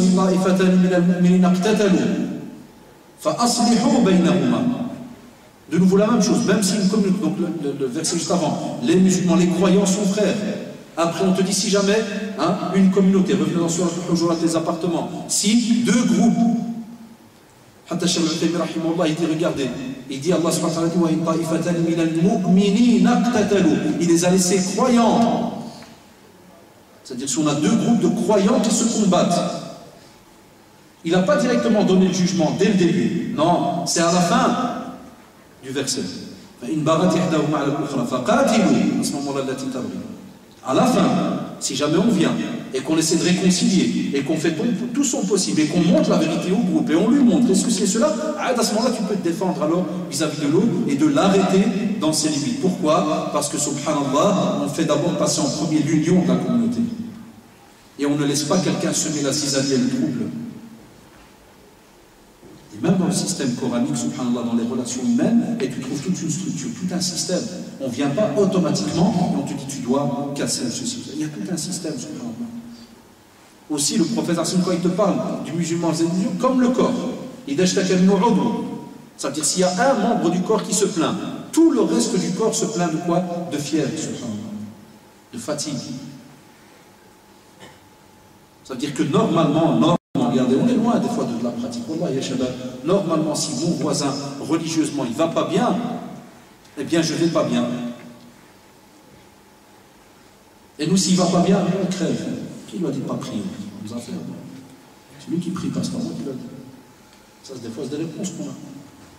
Les élèves qui me disent comme ça, ils disent petit drari, ton copain là, il ne prie pas, ça fait un an que tu es à côté de lui, tu n'as jamais fait de nasiha.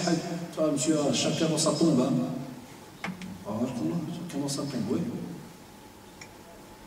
Est-ce que ta théorie est bonne? Oui, elle sera bonne. Une fois qu'on est dans la tombe, oui, chacun dans sa tombe. C'est normal. On n'a pas chez les musulmans des pompes funèbres qui vendent 3 places pour une. S'il y a quelqu'un qui achète un cercueil pour 3, il paye 20%. Nous, on n'a pas ça. Ça, on est content, on est tous d'accord. Il n'y a pas. Donc, c'est ta théorie. Dans la pratique, chacun dans sa tombe. Et encore, c'est un cas de force majeure où il y a la fosse commune. Donc, il y a Shabbat. Donc, c'est pas quelque chose de. On croit, on vient, on la met en pratique à la seconde. Tu as une responsabilité vis-à-vis de l'autre. Là, comme vous l'avez remarqué, dès qu'on doit arriver à la pratique, ça demande, subhanallah, une certaine patience. Et c'est pour ça que le prophète, dans une tradition rapportée par Muslim, il nous dit: ne coupez pas les liens qui vous lient, ne vous détournez pas les uns des autres, ne vous haïssez pas, ne vous enviez pas, et soyez frères comme Allah vous l'a ordonné. Subhanallah. Plein d'actions dans le domaine du comportement. Et pourquoi il commence d'abord par les liens, subhanallah? Parce que si le lien est fait, automatiquement tout ce qui vient après, tu ne vas pas le faire. Tu ne vas pas te détourner de ton ami, tu ne vas pas commencer à le haïr et ainsi de suite. Parce que le lien reste, et quand un lien est là, ça veut dire qu'il y a communication, il y a sincérité, il y a cette envie de changer.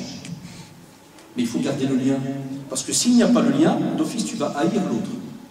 Parce que de loin, tu ne vas regarder que le côté mauvais. Alors que chacun d'entre nous, on a du bien en nous. Même chez le non-musulman, wallah, il y a du bien en lui. La preuve, c'est qu'après, il est devenu musulman, subhanallah. Il y a du bien. Il a seulement fallu, Allah subhanahu wa ta'ala, avec la volonté d'Allah subhanahu wa ta'ala, que soit on sensibilise d'être le bien qu'il y a quelque part chez lui, parce qu'à la base, et la preuve, il y a Shabbat, il y a les jeunes.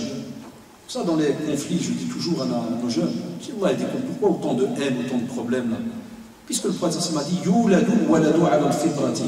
Ça, c'est une parole donnée par Allah subhanahu wa ta'ala. L'enfant, wallahi, à la naissance, il est né, mais pur, rattaché à la fitra. C'est les parents, après, ils donnent un chemin. Juifs, chrétiens, basdéens, zoroastriens, tout subhanallah. Mais à la base, il y a un bien dans la personne. C'est seulement nous qui devons, au fur et à mesure qu'on grandisse, eh bien, on doit apprendre à des moyens pour comprendre l'autre, l'attirer, discuter, ceci, cela. C'est pour ça que vous comprenez l'exemple que j'ai donné dans l'introduction par rapport à la Ramadan. Beaucoup de journaux télévisés ont fait cette remarque en disant, regardez, c'est leur fête annuelle, mais ils ne sont pas d'accord.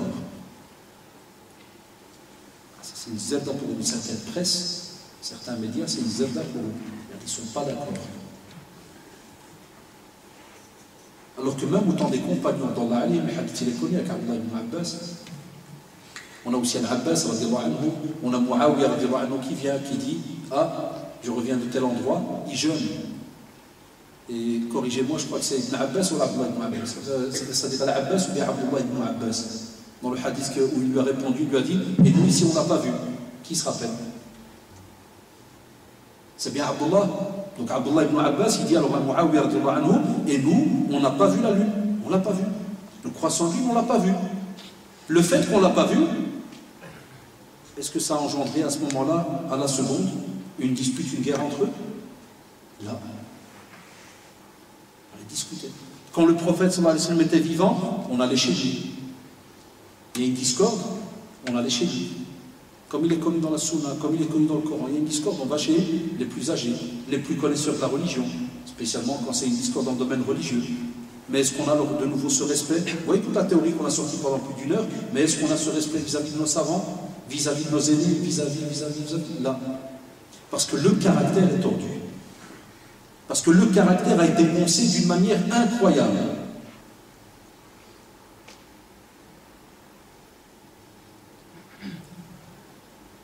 Il y a des émissions comme ça, scientifiques, comment ils appellent ça, géographiques et autres. Il y a, je crois, un jour ou deux, j'ai vu une émission sur le Japon.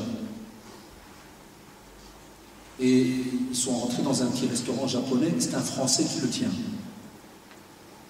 Et c'est quoi que je voulais vous dire, c'est tout bête. Le gars qui est venu faire l'émission, il lui a dit: qu'est-ce que vous avez aimé au Japon?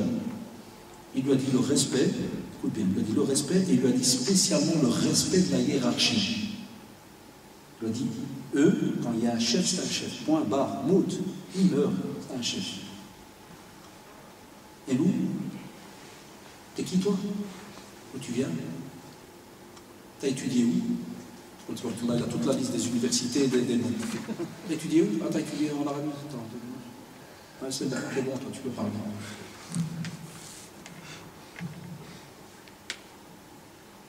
Ou bien il te respecte les 6 premiers mois. Dès qu'il a un contrat indéterminé, t'envoies rouler. Il y a plein de gens qui disent les 6 premiers mois que l'État en laissait, même s'il dit, c'est normal, mon chef, tu rigoles. 6 mois sont passés, il a signé, qu'est-ce qu'il y a quoi? Syndicat. Tu es malade, quoi? Je te pète. Ah, je te brûle ton magasin. Ah, je te fais. D'où ça vient tout ça? À la mosquée, la même chose. Ah, on va ouvrir la mosquée, oui. Qu'est-ce qu'on fait du blanc? Oui, on va faire. Dès que tout est installé, tu étais le chef, oui, je crois que tu dois dégager. Ah, pourquoi? On l'a décidé. Qui ça compte? Ben, tes 8 copains. Et les 8 sont là, vous voyez, dégage. Dernièrement, on ne peut pas citer des noms, certaines mosquées ici, on ne savait pas. On en vient au couteau. Pour moi. L'union. Donc on n'a pas laissé la place, subhanallah, même à certains endroits les plus sacrés pour nous, comme la mosquée. Et même dedans, et tu trouves de là des unions. Qu'est-ce que ça prouve? Qu'est-ce qu'il y a comme intention? Qu'est-ce qu'il y a dans les cœurs? Normalement, quelqu'un qui est sincère, il n'entre pas dans les problèmes. C'est plutôt quelqu'un qui essaie de résoudre, et quand il sent que son implication, bien si jamais il devrait entrer pour aider, ça va semer encore plus de problèmes, qu'est-ce qu'il fait? Il s'écarte, il part. Et il est à l'aise, wallah, il est à l'aise. Nous, c'est l'inverse. Il y a plein de jeunes qui viennent, ah, tu sais quoi, là, spécialement des fois, ça arrive à des fois, ça va à quelqu'un d'âgé qui est peut-être responsable, qui ne comprend pas. N'importe, ça peut arriver dans n'importe quelle structure, subhanallah. Tu ne vas pas trouver avec la patience, avec redescendre un ton plus bas, repatienter, ou bien même se retirer, comme on le fait. Des fois, on sent que ça nous arrive, nous spécialement, qui faisons les conférences dans plein de mosquées, ou qui avons des programmes à gauche, à droite. Moi, il m'arrive des fois, tu vois, dans une mosquée, un exemple, un responsable qui ne connaît pas le mosquée, il ne connaît pas le monde des conférences, ni rien. Et des fois, il vient à la seconde, il te fait « Je compte pas. » Je viens pour faire une place. Ah. Et il te regarde. Et invite. Pendant 20 secondes. Tu lui fais « Je peux avoir une table et une chaise. » Tu vois, les frères s'asseyaient par terre. Je dis « J'ai mal au dos. » Wallah, Wallah, j'ai eu ça dernièrement en France. C'est les jeunes qui invitent, mais les vieux ne sont pas d'accord. Qu'est-ce que tu fais? Tu changes ta conférence et dès que tu assis, tu dis Bismillah, aujourd'hui on va parler des vieux. Comment faire un coup d'état? Parce qu'on est spécialiste, vous savez. Les coups d'état. T'as eu bon.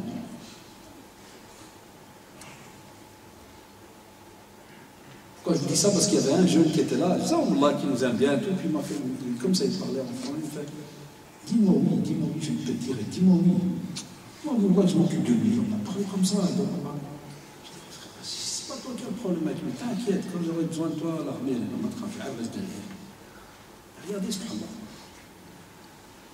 À la seconde, tu peux semer la zizanie. Chacun d'entre vous a eu des opportunités des fois où à la seconde, il aurait pu rouler tout un truc. Est-ce qu'on le fait? Là, si tu es dessus, à la seconde, tu penses à Allah subhanahu wa ta'ala et tu te poses la question, est-ce que j'ai le droit de le faire? Est-ce que le Coran et la Sunna me l'imposent? Est-ce que les machères, subhanallah, ou bien je me suis renseigné auprès d'eux pour la situation dans laquelle je suis? Est-ce que je peux le faire? Et ainsi de suite. Dans plein de domaines. Donc, ya shabab, l'union, c'est quelque chose de très très important chez nous. Mais vous avez remarqué, on doit être honnête. Où en sont nos caractères dans ce domaine-là? Et spécialement, il y a les jeunes. Vous avez remarqué, hein, notre discours il a changé des fois depuis quelques années parce que c'est bon, on prend de l'âge. Et on sent qu'on va vers ce qu'on appelle la cinquantaine. Bon, là, des fois, ça me donne des frissons bizarres. J'étais hier encore un petit gamin là, au quartier, puis après, on commence à donner des petites doros, puis le mariage, puis après, tu commences à marier tes gosses, puis tu sens que tu descends. Tu vois les poils blancs qui veulent plus redevenir noirs. Tu dis, oh purée, qu'est-ce qui se passe? Mais tu avances. Mais tu approches à ce qu'on appelle des années fatidiques pour nous. Tu approches de ta mort là. Inconsciemment, tu avances. Mais au même moment, tu regardes derrière toi et tu te dis, qu'est-ce qui vient? Qu'est-ce qu'on a laissé derrière nous? Qu'est-ce qu'on laisse derrière nous? Eh bien, c'est toute une génération de petits jeunes. Comment ils voient les choses? Comment ils voient la relève dans ce pays? Comment ils voient comment expliquer l'islam dans ce pays? Comment ils voient comment montrer l'union des musulmans dans ce pays? Vous savez bien qu'on a plein de défis dans ce domaine-là. Enfin, si on n'arrange pas déjà nos affaires entre nous, comment voulez-vous qu'on arrange ce qui est externe? Comment voulez-vous qu'on apprenne à réagir face aux défis qui sont en face de nous? Ça va être très dur. Et nos défis à nous, qui vous parlons, ma génération, ils ne sont pas les mêmes que ce que vous vivez. Ils ne seront peut-être pas les mêmes que ce que nos enfants, les plus petits, vont vivre. Et les autres générations. Les choses, des fois, se compliquent, comme des fois, pour certaines situations, c'est un peu moindre. Si le frère, il peut fermer l'ERCO qui est ici à gauche, je ne sais pas si un des responsables, vite fait, un des jeunes. Bon, il me cherchait après un responsable, je crois bien dans le bureau, s'il s'est fermé l'appareil à gauche. Donc,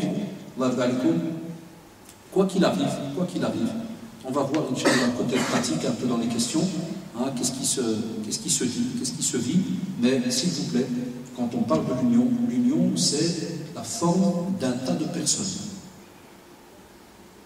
C'est un tas de personnes qui fait l'union. Et ces personnes, c'est vous et moi.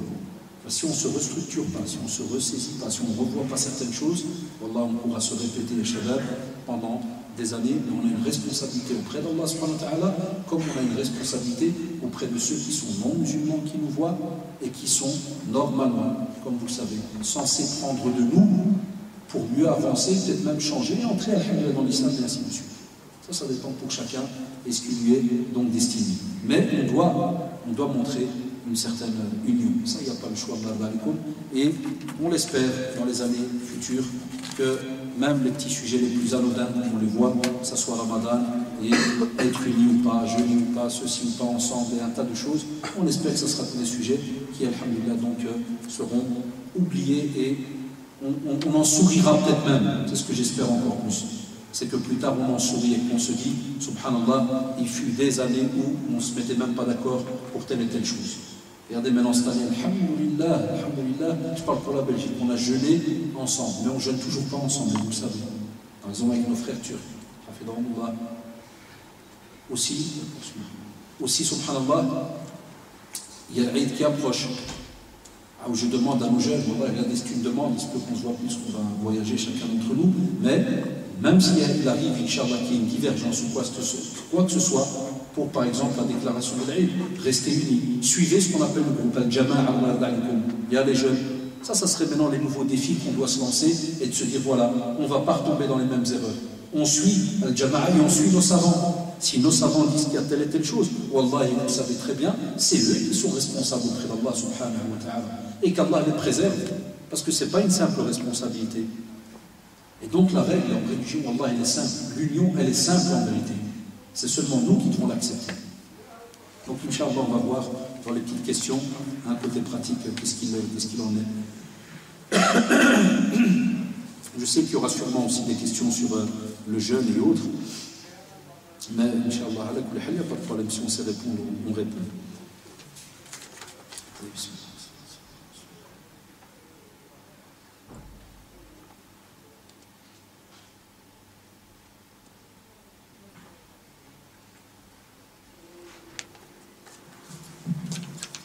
Il y a des fois des choses privées, mais qu'en pensez-vous le fait que la France, certains ont jeûné hier, d'autres aujourd'hui? Et est-ce normal? Normalement, on ne devrait pas tous jeûner le même jour, tout le monde entier. Même Arafat, par exemple, en Arabie Saoudite, c'est un jour, et dans d'autres pays, c'est le lendemain, par exemple, ou Bled ou autre, qu'Arafat est. Et ya Shabab, Allah d'alikum, comme tout à l'heure j'ai donné comme ça très rapidement, sachez que normalement, Hatta Cheikh bin Baz, dans Majmou al-Fatawa, son grand recueil de Fatawa, il a dit que normalement les pays sont en droit de fonctionner d'après la vision de la Lune, mais pour eux-mêmes. Sauf que ce n'est pas encore entré dans les mentalités. Pourquoi? Parce que de nouveau, soit certains, il faut être honnête, soit certains, dès qu'ils entendent Cheikh, Arabie, ceci, cela, ils ont une allergie à la seconde, même si c'est pas pourquoi, mais il a une allergie, il ne peut pas écouter. Il ne veut pas. Il y a des personnes comme ça, même des gens, soi-disant, qui ont un peu de jugeote, s'il y a une rencontre, tu dis, ouais, mais Cheikh bin Bazadeh, tu fais quoi de Saoudi? Ou bien rien à voir, hein. Tu me dis, Cheikh Ben Bazadi, tu fais quoi, les savants, le pétrole? Non, je ne parle pas de pétrole. Je n'ai pas parlé de pétrochimie. J'ai dit, Cheikh Ben Bazadi, c'est pas une marque de mazout, non? Je dis, Cheikh, c'est pas une pompe d'essence. Vous avez déjà vu ça, certains jeunes, ils ont peut-être ça dans des discussions. Tu sors un nom de Cheikh, il te sort un pays. Tu te sors Kada, il te sort tel roi, tel cadre, tel ceci, tel cela. Ah, les savants, eux-mêmes, on dit, à l'étranger. Wallah, lorsqu'on leur rend visite, subhanallah, ils nous disent, on ne vous a jamais demandé de jeûner d'après nous. Mais, pourquoi il dit ça? Il dit ça, c'est lorsque, dans certains pays, on n'arrive pas à s'unir pour le jeûne. À ce moment-là, on a ce qu'on appelle khtilaf al-matalib. Il peut arriver que, dans un pays, on l'a vu, dans l'autre, on l'a pas. On est en droit, en tant que musulman, de décider pour le pays dans lequel on est, que si jamais on ne l'a pas vu, la preuve, c'est ce que les pays musulmans font. L'Égypte et tous les autres pays qui sont, spécialement par exemple l'Égypte, est très réputé dans le domaine de la vision lunaire. Bon, cette année, il y a un peu de ruina, alhamdoulilah, qu'Allah les préserve et les aide dans ce qui se passe, mais c'est très réputé. Dans l'Égypte et le Maroc, parce qu'au Maroc, je crois qu'il y a plus de entre 100 et 300 endroits de vision. Classique, 300, le frère Zorba il a le chiffre, 323 endroits où ils envoient des personnes pour suivre la vision lunaire. Et dans le monde des machayikh, il y a à peu près 4-5 ans, à peu près, on avait un colloque avec le machayikh d'Arabie, plus le machayikh d'ici, et des spécialistes astrophysiciens et autres. Ils l'ont dit. Ils ont dit, les spécialistes, les astrophysiciens, ils ont dit les pays à qui on accorde beaucoup d'importance, Maroc et Égypte, dans le domaine de la vision lunaire. Ça veut dire que quand ils le disent, ils les écoutent. Mais regardez, écoutez bien ce que disait le machayikh, même l'Arabie qui était présent au colloque où on était, ils ont dit que est-ce qu'on vous a un jour forcé et dit vous devez faire d'après nous? Non.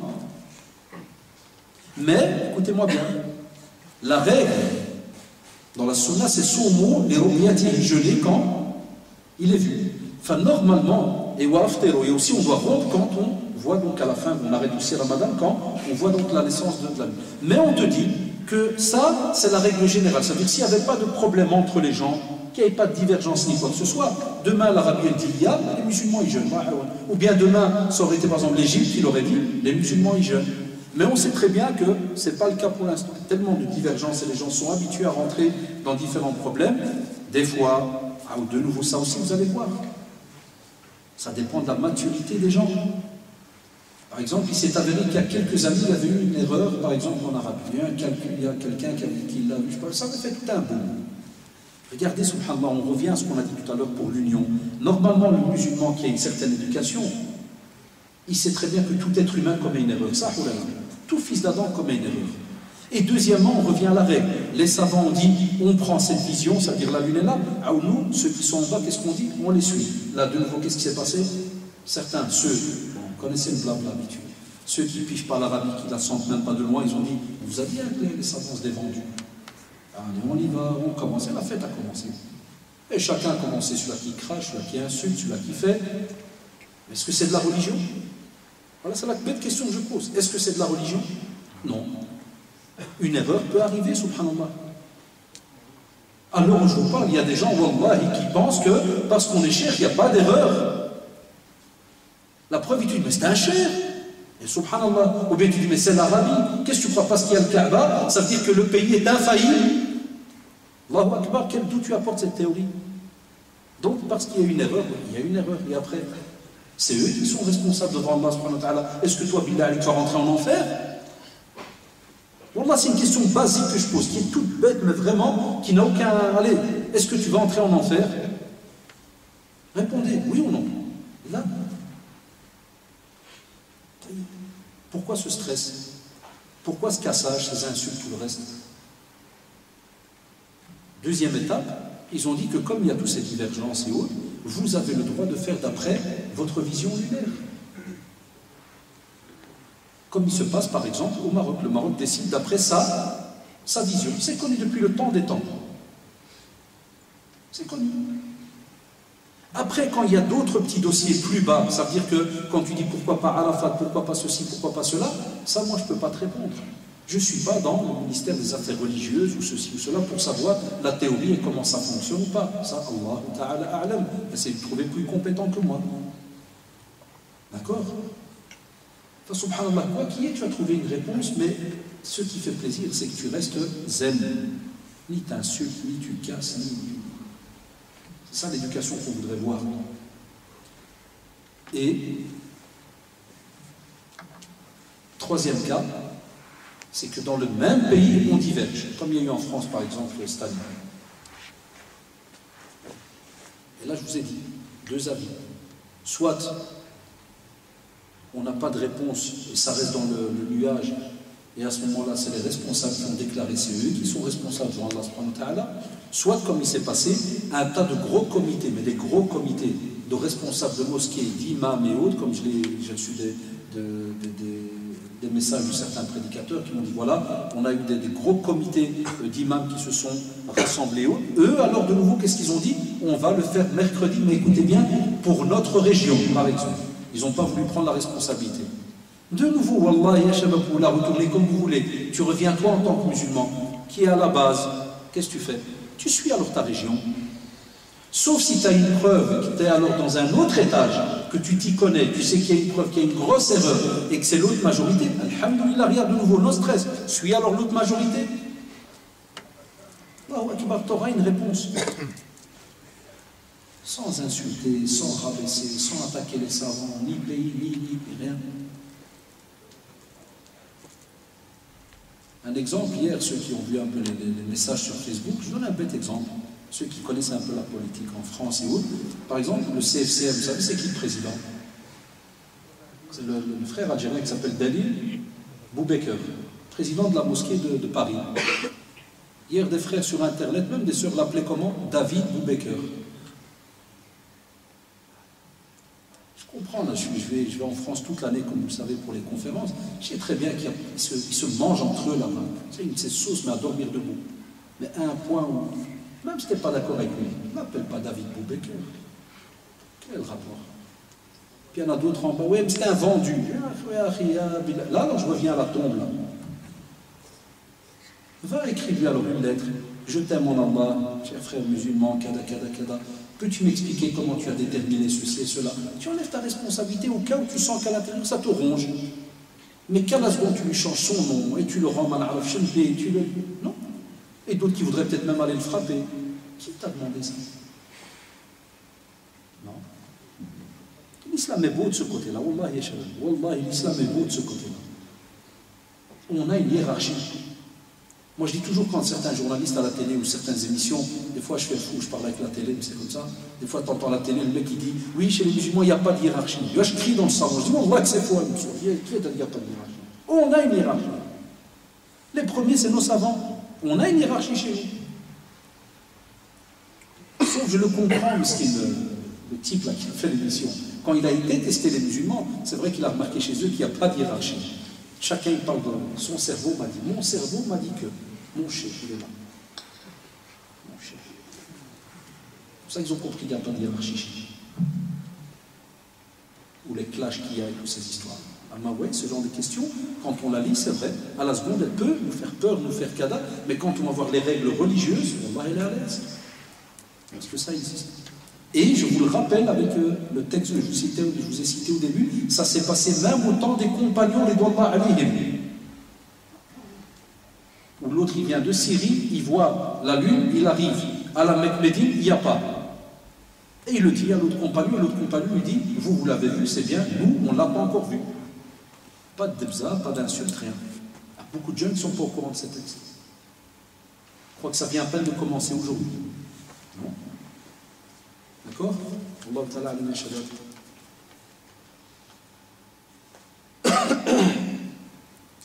La femme qui allaite, donc la femme qui allaite, si jamais son lait diminue, est-ce qu'elle a le droit de manger? Là, les savants ont parlé de la femme qui allaite, elle a le droit de rompre le jeûne, parce qu'elle est obligée de boire beaucoup d'eau pour avoir une montée laiteuse. Donc elle a le droit. Et après, donc, elle remet ses jours, Inch'Allah. D'accord? Donc pour l'allaitement, c'est connu. L'allaitement et la femme enceinte. Et la femme enceinte, on a toujours demandé un avis au médecin. Et pour la femme enceinte, je vous l'avais expliqué, je crois, il y a quelques semaines, pas vous étonner, même dans les fatawa, on a aussi deux grands avis. Il y a l'avis de Cheikh Albani rahimahullah qui est différent de certains avis, par exemple, d'Arabie ou autres, sur le fait que la femme qui est enceinte, elle peut nourrir les pauvres, et elle ne remet pas, par exemple, ses jours. Il y a Des jeunes, des fois, ils sont étonnés, ils font un copier-coller, ils me l'envoient. Ouais, c'est un chef qui était connu, rahimahullah. On ne parle pas de n'importe qui, c'est pas un gars du quartier. Hein. C'est une sommité, et ça le reste mondial, et qui a marqué le temps. Donc il y a des machères qui ont des fois des avis qui divergent de ce côté-là. Il ne faut pas être étonné de Mardalikum. Aussi, peut-on utiliser un dentifrice sans goût pendant le Ramadan? Sachez que Mardalikum, goût ou pas goût, déjà, il faut faire attention quand vous avalez. Et deuxièmement, dans la sunna, le prophète m'a dit al-khalouf, c'est-à-dire la laine du jeûneur, est meilleure que celle de l'odeur du muscle. Laisse-toi puer, frère. Laisse-toi aller pour une fois. Pendant l'année, je te comprends, tu boulottes, Kadash, je sais pas quoi, l'école de copains, tu as tué des types et tout. Mais là, tu étais Ramadan et en plus, tu es en juillet. La plupart des jeunes, ils ne travaillent pas. S'ils ont un job étudiant, drap siwak, mon frère. Siwak. Sauf si vraiment tu travailles un de ces boulots, tu es face à face comme ça. Laisse-toi aller, mashallah. La laine, wallahi, du jeûneur est meilleure que l'odeur du muscle auprès d'Allah subhanahu wa ta'ala. C'est le meilleur. Pas que l'autre purée, tu pues, on oublie. Ah, wallahi, c'est important. Mais on vous dit, faites attention quand vous lavez, vous savez très bien que des fois il peut arriver que vous avalez là, tu as provoqué cela, faites attention. C'est la même chose comme lorsque certains demandent est-ce que je peux aller à la piscine. Des fois la piscine spécialement pour les frérots, ils vont bien à la mer.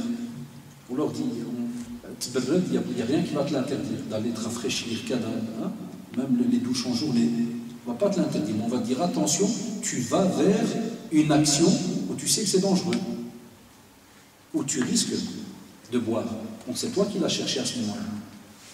Donc à ce moment-là, par exemple, des fois il y a des jeunes qui partent demain ou après-demain au bled, ils m'ont envoyé des mails en me disant ouais, s'il vous plaît, est-ce qu'il y a moyen de parler de la plage? Ouais, tu peux aller à la plage, si jamais tu veux aller une petite heure pour. Il y a d'autres jeunes qui te lâchent. Non, mon frère, c'est Ramadan, il n'y a pas de plage, qui t'a dit ça? Si Alhamdulillah, t'as adoré Allah comme il faut, t'as fait ta petite heure de Coran, t'as fait. Oui, t'as structuré ta journée. Et t'as envie d'aller une petite heure pour simplement faire une petite nage et tu reviens. Un exemple, moi quand je vais au bled, avant, souvent je loue près de la plage. Pas des endroits côté Jibel et tout. Tu vas me sortir un test qui me dit haram que je descends le matin, je fais un plongeon, je rentre. Non. Mais on te dit attention. Si tu viens avec ta grande bouche, là, tu me plonges après, tu dis oh purée, j'ai avalé, cher, qu'est-ce que je dois faire? Il faut t'avaler toi. Il y en a qui ne sous-estiment pas, ils viennent, ils n'accasent comme si de rien n'était. Donc là, il faut faire attention. Si on travaille de nuit pendant le mois de Ramadan, doit-on se lever tôt? On a des frères et des sœurs, vous savez, des fois même des sœurs qui envoient des mecs travailler à l'hôpital, des fois service de nuit, des gardes, cada. Les frères, la même chose. Il y a beaucoup. Encore hier, un voisin qui me dit voilà, je travaille la nuit, cada. Tu fais, ittaqillah mastatat. Ittaqillah mastatat. Fais ton possible, crée Allah d'après tes limites. Tu as travaillé parce que tu n'as pas le choix. Moi j'ai un ami qui m'a dit voilà, j'ai demandé au patron, il m'a changé seulement quelques nuits, les autres je dois les faire. Alhamdulillah. Tu rentres, tu te donnes un peu de sommeil, tu sens que le corps plutôt a récupéré, tout Allah. Tout Allah. Lève-toi, fais quelques rak'at, lis un peu, refais une petite sieste après-midi par exemple. C'est pas facile. On a une communauté qui travaille la nuit, c'est pas facile pour eux cette année.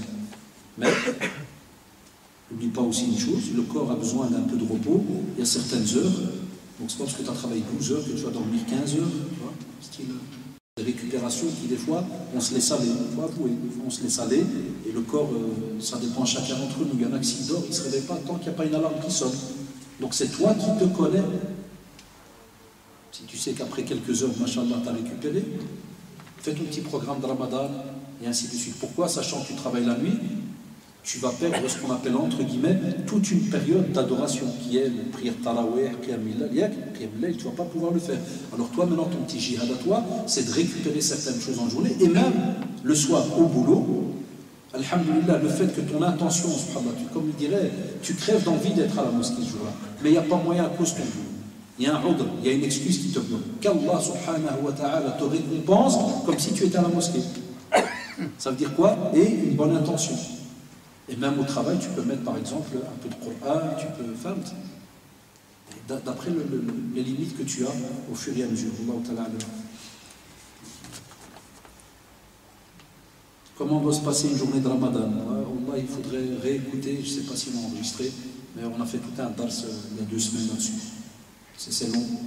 Mais en résumé, pour ne pas te laisser partir bredouille, je te dirais, chers frères ou chères sœurs, fais ton possible qu'après avoir donné, on a plus ou moins répondu maintenant déjà il y a quelques secondes, après avoir donné le temps à ton corps de se reposer, eh bien, alhamdulillah, fais que ta journée, au moins, y ait ce qu'on appelle 2-3 chapitres. Que ça soit la lecture du Coran, que ça soit quelques raka'at, alhamdulillah, que ça soit aussi la lecture de certains sujets dans le domaine religieux, que ça soit aussi des fois rendre visite à certains proches, c'est la rahim. D'office, pour les hommes, la prière à la mosquée, passe à la mosquée, prie. Et voilà. Cherche après ce qu'on appelle les bonnes actions que tu serais capable de faire. Si chaque jour tu peux donner une petite sadaqa, même 1 euro, 50 cents, fais-le. Mais que ta journée, le principal, que ta journée ne soit pas une journée de sommeil, ou bien étalée comme un cadavre sur le fauteuil. Et que tu attends l'heure qui arrive. Ça, c'est le programme le plus foutu qu'il peut y avoir. En dehors de cela, alhamdulillah, qu'Allah subhanahu wa ta'ala vous récompense pour l'effort donc fourni.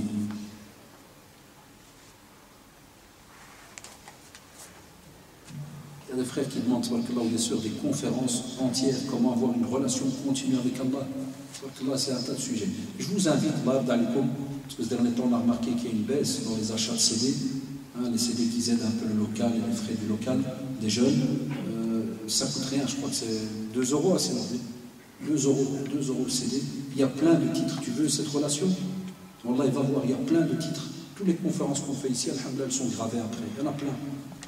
Donc là, comme 2 euros, c'est rien, investissez. Et des fois même, ceux qui ont un petit peu d'argent en plus, prend et donne aux autres. Sûrement des amis parmi vous qui ont besoin de ce genre de questions. Mais le principal qu'une relation continue, elle passe déjà par l'intention et la sincérité. L'intention, la sincérité, et à côté, on a dit les actes d'adoration. Gratte les actes d'adoration que tu peux faire, que ce soit même l'invocation. Et je trouve, et j'entends souvent le machèche comme M. Mohamed Hafidallah, l'imam de la mosquée Quba, souvent je mets ça dans mon Facebook avec petit dos au salut, mais il te dit, subhanallah, parmi les meilleurs liens qui font que tu es tout le temps connecté à Allah subhanahu wa ta'ala, ad-du'a, ad-dhikr. Invoque.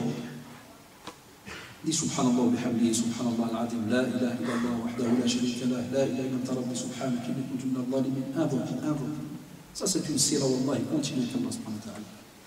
Très important dans le coup. Fais le tasbih, le tahlil, le takbir. Subhanallah, alhamdulillah, Allahu akbar. Répète. Et tu vas voir, wallah, ça apaise le cœur. Ala bi dhikrillahi tatma'innu qulub. Le cœur s'appelle avec l'invocation. S'apaise avec l'invocation, l'évocation. C'est important dans le coup. Allah ta'ala. Comment on fait, mon frère, quand on vit dans une maison que l'on a achetée à crédit et dont on perçoit des salaires loyers? Alhamdulillah, la Ligue du monde islamique, le Majma' al-Fiqh, le comité de fatwa qui est rattaché à la Ligue du monde islamique, c'est-à-dire au centre dans lequel on travaillait, à la Mecque, a émis, donc, ce qu'on avait avec Cheikh Yahya Hafidahullah, envoyé un dossier à des amis pour les gens qui avaient acheté à crédit qui regrettaient. Les savants ils disent que la maison, elle n'est pas haram. Ta maison, elle est halal. Ton intention maintenant, repentir, le regret, et fais ton possible pour payer le plus possible le crédit que tu as. Comme tu as dit par exemple maintenant, et les savants, ils ont même rajouté virgule, ils ont dit, tu n'es pas obligé de vendre la maison. Parce qu'ils ont dit que la maison, elle est licite. Mais ils ont dit, même l'ouara, si vraiment tu ne te sens pas bien, qu'il y a envie de revendre, revends, prends ton bénéfice et rachète quelque chose d'autre dans le hal. Mais des fois, vous devez savoir que certains crédits, on ne te laisse pas revendre. Il faut un certain nombre d'années, mais je précise la virgule, ils ont dit, tu n'es pas obligé de revendre, mais paye alors tes crédits. Donc, cher frère, si tu as des loyers qui entrent, paye tes crédits. Et alhamdoulilah, les 10 ans, ça descendra à 5 automatiquement. Au lieu de payer 300 à 500 par mois, paye 1000. Tu peux payer plus, wallah, il paye le plus. Mais au moins tu quittes cette terre avec une intention qui a changé. Ça, c'est la vie qu'on donne et qu'on donne au centre. Après, alhamdoulilah, de nouveau regarder. Il ne faut pas qu'on se contredise. Le respect qu'on a vis-à-vis de nos savants, on sait que certains savants, c'est ça qu'il y a, c'est quelques-uns, ça se compte sur les bouts des doigts, wallah. Quelques-uns ont dit on peut acheter. Et wallah, ni on les insulte, ni on les rabaisse, mais on enlève seulement notre responsabilité devant Allah subhanahu wa ta'ala, puisque c'est eux qui seront questionnés, c'est pas toi. Mais toi, dès que tu commences à réfléchir et tu sens qu'intérieurement ça ne va pas, ben, alhamdulillah, c'est là que ta responsabilité elle commence. Tu vois, et on avance comme ça au fur et à mesure. Mais on garde le respect. Aussi la même chose, on l'a dit, ma femme est enceinte de 4 mois et demi, doit-elle jeûner? On nous a dit qu'il faut absolument demander l'avis du gynécologue, même si c'est un gynécologue non musulman. Si c'est une femme non musulmane, gynécologue, il faut prendre son avis médical, parce que c'est ce que tu as, alhamdulillah, comme personne qui connaît le dossier de ta femme, et qui sait que le fœtus, là, le bébé, il est en train de se développer. Et il y a des périodes où il a besoin d'un apport nutritif conséquent. Il ne peut pas avoir de carence dans certains aliments. Et donc tu ne peux pas décider de toi-même. Toute personne, ça c'est la règle générale, toute personne qui a une maladie, si on a parmi vous, mais je crois que j'en avais parlé moi ici. Tellement, ces derniers temps, je tournais à gauche, à droite. Ah oui, je l'avais expliqué la dernière fois ici. N'allez pas décider de vous-même. Même moi, j'ai eu la blague, on se dit, allez, je vais tester 1 heure, 2 heures, après, je me suis fait balayer comme un débutant. Il ne faut pas, si le médecin dit c'est dangereux, alhamdulillah, et qu'Allah subhanahu wa ta'ala te récompense pour ton intention, comme si tu avais jeûné. Mais suis la vie de Allah à ce moment-là. À quelle heure doit-on arrêter de manger? Il n'y a pas, je comprends le frère, il dit 4 trous, la soeur, 4 trous de divergence existent. Non, vous mangez jusqu'à l'heure de subh qui est indiquée sur la feuille de prière. Le imsak, j'en avais aussi parlé ici, vous vous rappelez, hein? L'imsak, les fameux 10 minutes avant. Et pour les nouveaux qui viennent de venir aujourd'hui, c'est bien de le rappeler. L'ancien directeur du centre avec qui j'ai travaillé, moi et le chef Castique pendant plus de 12 ans, Cheikh Abdelaziz Yahya Hafidahullah, je me rappelle la première année quand il est venu, le premier Ramadan, quand il a vu là, une feuille de prière belge, il a dit c'est quoi ce imsak? Je dis Cheikh, ici les Maghrébins ils sont habitués, 10 minutes avant ils doivent arrêter de manger. On a dit ah, qui a dit ça? C'est eux qui l'ont dit, Cheikh, il faut arrêter. Et Mskin, comme il est encore nouveau, tout content, cette année-là il a dit je vais enlever la colonne. Je dis Cheikh, tu l'enlèves, ils vont t'enlever. كيف والله يشيلك انت والقائمه لا والله bon comme il était machallah Hamas et tout avec le Hamas est devenu Hummis quand ça il a sorti le papier je ne connais jamais il a sorti le lundi le soir à Tarawih ils l'ont qtel qu'est-ce qu'il a fait Mskin wallah je ne dirai jamais le lendemain il nous a appelé il a appelé le secrétaire il a dit réimprimer l'ancienne. Il a remis. Mais même comme ça, il a fait un dars après en disant il y a Shabab, il y a les parents, il y a les... On n'a pas ce imsak. Nous, on va jusqu'à l'heure de l'Adam, c'est tout, clair et net. D'accord? Mais si jamais toi, le jeune, à la maison de ton père, il te dit c'est l'imsak et il s'énerve au cadeau, et toi, tu crèves encore de faim. Rien ne t'interdit que tu mets quelques dates dans ta poche, tu fais ce que tu fais, tu m'envis dans ta chambre, tu redescends. Sans que tu rentres avec lui dans des grandes discussions et que vous allez commencer votre première journée de jeûne avec Dabiza ou le roi. Non. Mais si tu sens que vraiment c'est catastrophique, lève-toi plutôt et mange bien à ton aise. Avec les 10 minutes, ça à l'aise. Convainc ça de manger plus. Parce qu'il y a des fois des jeunes qui disent ouais, mon père à la maison, c'est la guerre. Al-Imsa qui nous surveille tous. Mais regardez, une fois j'ai eu, avec plus de 20 ans, on a vu plein de trucs qui font rire, mais c'est comme ça. Mais des jeunes me disent Wallah, mon père, en vérité, il n'est pas honnête. Hein. Je dis pourquoi? Il me dit un jour, il s'est levé 5 minutes avant Sob. Je dis alors, on va qu'il a brave. Quand je lui dis, mon père, là, il me sait, c'est un fichon, là. Mais justement, les gars, c'est pour ça qu'il n'y a pas ce imsak. T'imagines si quelqu'un se lève 5 minutes avant, et tu vas dire non, c'est trop tard, c'est Ramadan, c'est le jeûne. Mais non, le jeûne, il commence à appeler le Sob. Il commence pas 5 minutes avant. Ben ça, vous voyez ce que je viens de dire. 1 plus 1 est égal 2. Non, chez les gens, c'est encore 1,5. Il n'accepte pas. Il dit non, c'est 5 minutes avant. Et un frère, si tu t'es réveillé, c'était encore 4 minutes avant. On mange ou pas? Il te fait tester, vous allez voir. Ceux qui traînent là, comme ça. Tu dis, si tu te lèves 4 minutes avant. On peut pas. Wallah, à la seconde, il va. Non, il me sait. Mais lui, il crève du faim. Il te mène là s'il boit un verre. Parce qu'il sait très bien que ça va prier le saut. D'accord? Regardez cette règle, Inch'Allah. Voilà, j'espère que les futures générations ils vont enlever plein de petits trucs bizarres comme ça, qui sont ancrés, qui ont l'ité d'une certaine manière. Allah ta'ala.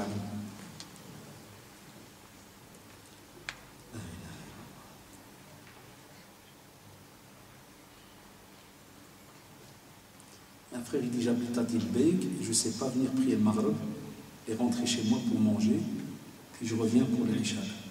Puisque je n'ai pas un moyen de transport, est-ce que je peux prier à la maison, al Maghreb avec ma femme, puis je viens ici pour l'Isha et le Tarawih. Tu vois, cher frère, si jamais tu utilises l'excuse qui est le moyen de transport, même à la fin, tu es mort. Parce que l'Isha, vous savez très bien, à quelle heure se termine le Tarawih? Hier, vous avez terminé à quelle heure? Minuit et quart pour arriver à Dilbeek, tu peux y aller. Hein.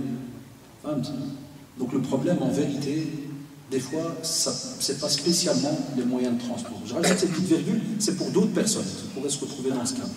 Mais ici, c'est plus pour dire que si la personne, subhanallah, à cause du fait qu'il arrive à Dilbeek, si jamais à Dilbeek, il n'y a pas de mosquée, il n'y a rien.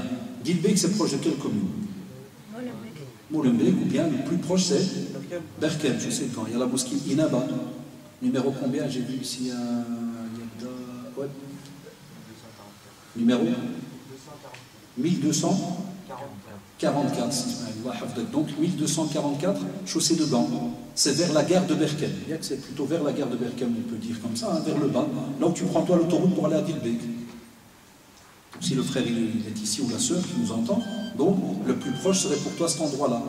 Et si jamais le temps, subhanallah, est hyper serré, hein, on l'a dit, Allah subhanahu wa ta'ala voit ta situation. Il arrive que quelqu'un, il arrive du travail, impossible qu'il aille jusqu'à Berkem Saint-Agal, puis il revient à Dilbeek, puis il repart, c'est impossible. C'est toi qui connais ta situation auprès d'Allah subhanahu wa ta'ala. D'accord? Allah ta'ala. Et il reste seulement 2 ou 3 questions, pas plus que ma fille, Inch'Allah.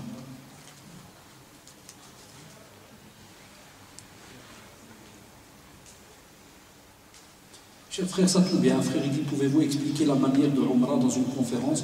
Parce que beaucoup de personnes partent dans la période de Ramadan, Jazakallah. Normalement, mais je ne sais pas s'ils ont sorti, il y a un CD de Umrah qui avait été fait, ou un DVD. Normalement, il y a un DVD qui a été fait.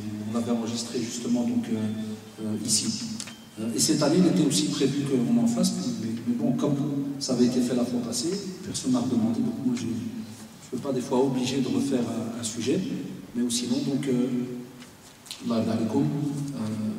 normalement, si vous allez dans l'Umrah, en général, je dis bien, les agences ils prennent toujours avec eux un accompagnateur religieux.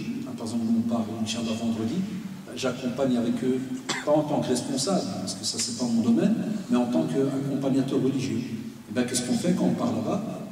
À Médine, on prend la peine de faire un petit rappel de la Umrah, et puis quand on arrive sur place, on fait la Umrah, c'est les imams qui partent en général, ou prédicateurs qui partent, ou bien des personnes qui s'y connaissent. Il y a des fois des élèves de là-bas qui sont présents, ou des gens qui connaissent ça. En général, alors, qu'est-ce que nous on fait? On prend avec nous les gens et on les suit dans la Umrah pas à pas, jusqu'à ce que, par exemple, ils terminent. Donc, vous inquiétez pas, il faut au moins demander à votre agence qui montre ou qui explique donc cela. Et à tout casser aussi, je vais encore plus loin. Il suffit que vous allez juste ici à la librairie Iqra, vous avez un CD, un DVD de la Umrah qui est traduit en français, qui est fait par le ministère du pèlerinage en Arabie, où vous avez les commentaires sur le Uthaymin rahimahullah. Voilà, ça coûte même pas, je crois, entre 5 et 8 euros, je crois. Pourquoi? Il y a tout, donc c'est juste à côté ici. Numéro à vous voyez, je ne sais pas combien c'est la librairie, mais juste ici à vous voyez.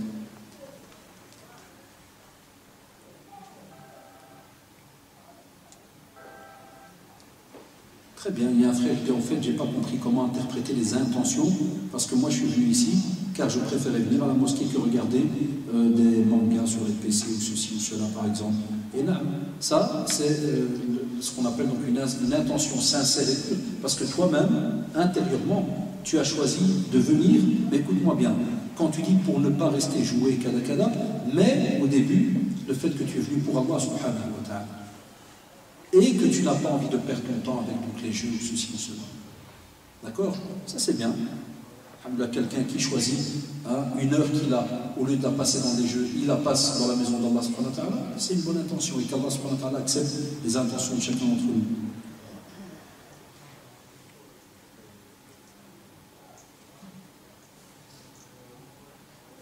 La deuxième question, frère, j'ai pas bien compris.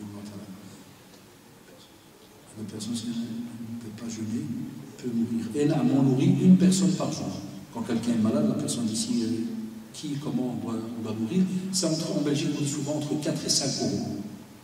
Ou si tu descends au Maroc, tu fais d'après un repas.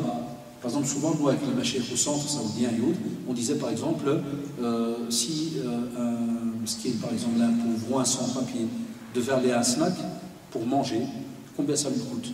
Eh bien, un bon sandwich, une boisson, un sandwich 3 euros, 3,50 €, une boisson 1 euro, 2 euros, on a mis entre 4 et 5 euros. Ça veut dire que tu calcules pour que si tu lui donnes 5 euros, il peut manger ce soir-là, il peut se nourrir. Sur 30 jours ou bien 29 jours, ben, ça donne à peu près 150 €. Hein, que tu peux donner au début, complet comme on dit les savants, tu peux le donner à la fin, mais comme on dit toujours, c'est mieux de le donner au fur et à mesure, que tu es censé nourrir un pauvre, hein, il ne va pas t'attendre lui crever de faim pendant un mois, tu lui donnes à la fin. Ça c'est aussi le commentaire que donnent certains savants. Il est censé nourrir. Si tu ne nourris pas pendant un mois, et à la fin tu dis tiens 150, ils disent que c'est pour ça que nous ne soyons pas étonnés sur cette petite divergence. Dans les fatwas, vous retrouvez là où les gens posent la question et certains savants disent tu peux la donner au début, à la fin ou bien au fur et à mesure. Mais souvent on sent qu'on disait donnez-la, des fois même, si vous savez que votre maladie est chronique et autre, donnez-la au début. Comme ça, alhamdoulilah, la mosquée, elle, emploie cet argent avec le restaurant déjeuneur pour faire à manger donc tous les jours. Jazakumullah shabab. Demain, ceux qui suivent encore les conférences, je donnerai la dernière à la rue de la Limite, numéro 100. C'est sur l'excellence, l'ihsan dans l'adoration. Donc à la prière de l'Asr. Et Inch'Allah, ceux qu'on ne voit pas, qu'on ne verra pas vendredi, on part, Inch'Allah, l'Umrah. Enfin, on ne vous oubliera pas dans nos invocations. Si jamais on a blessé quelqu'un, ou bien dans nos paroles, quelqu'un s'est senti visé, ou n'importe Allah, sachez que notre intention est toujours, alhamdulillah, pure et pour un petit peu taquiner les consciences de chacun, réveiller des fois les consciences, mais jamais, ça, ceux qui nous connaissent depuis longtemps, jamais pour casser la communauté ou quoi que ce soit, loin de là, mais pour réveiller plutôt les consciences. Et comme on le dit, on le répète, ceux qui partent peut-être demain en vacances, programmez vos adorations. Ne vous laissez pas avaler par le mot vacances, parce que des fois on se laisse aller. Faites les choses dans le halal. Continuez à être ceux qui étaient, mashallah, dans une certaine assiduité dans leurs actes d'adoration. C'est pas parce que vous êtes partis en vacances que les actes d'adoration partent aussi en vacances. Mais ils vous suivent, c'est différent. D'accord, les shabab? Allahumma arina al-haqqa haqqan warzuqna ittiba'a wa arina al-batila batilan warzuqna ijtinaba. Allahumma arina al-haqqa haqqan warzuqna ittiba'a wa arina al-batila batilan warzuqna ijtinaba. اللهم ألف بين قلوبنا اللهم ألف بين قلوبنا اللهم سدد خطانا اللهم سدد خطانا اللهم تقبل منا صيامنا وقيامنا اللهم تقبل منا صيامنا وقيامنا ربنا تقبل منا إنك مجيب الدعوات ربنا تقبل منا إنك مجيب الدعوات اللهم إنك عفو كريم تحب العفو فاعف عنا اللهم إنك عفو كريم تحب العفو فاعف عنا اللهم اغفر لوالدينا اللهم اغفر لوالدينا وارحم مشايخنا اللهم ارحم مشايخنا وارحم والدينا ربنا آتنا في الدنيا حسنة وفي الآخرة حسنة وقنا عذاب النار سبحانك اللهم وبحمدك أشهد أن لا إله إلا أنت أستغفرك وأتوب إليك سبحان ربك رب العزة عما يصفون وسلام على المرسلين والحمد لله رب العالمين وجزاكم الله والسلام عليكم ورحمة الله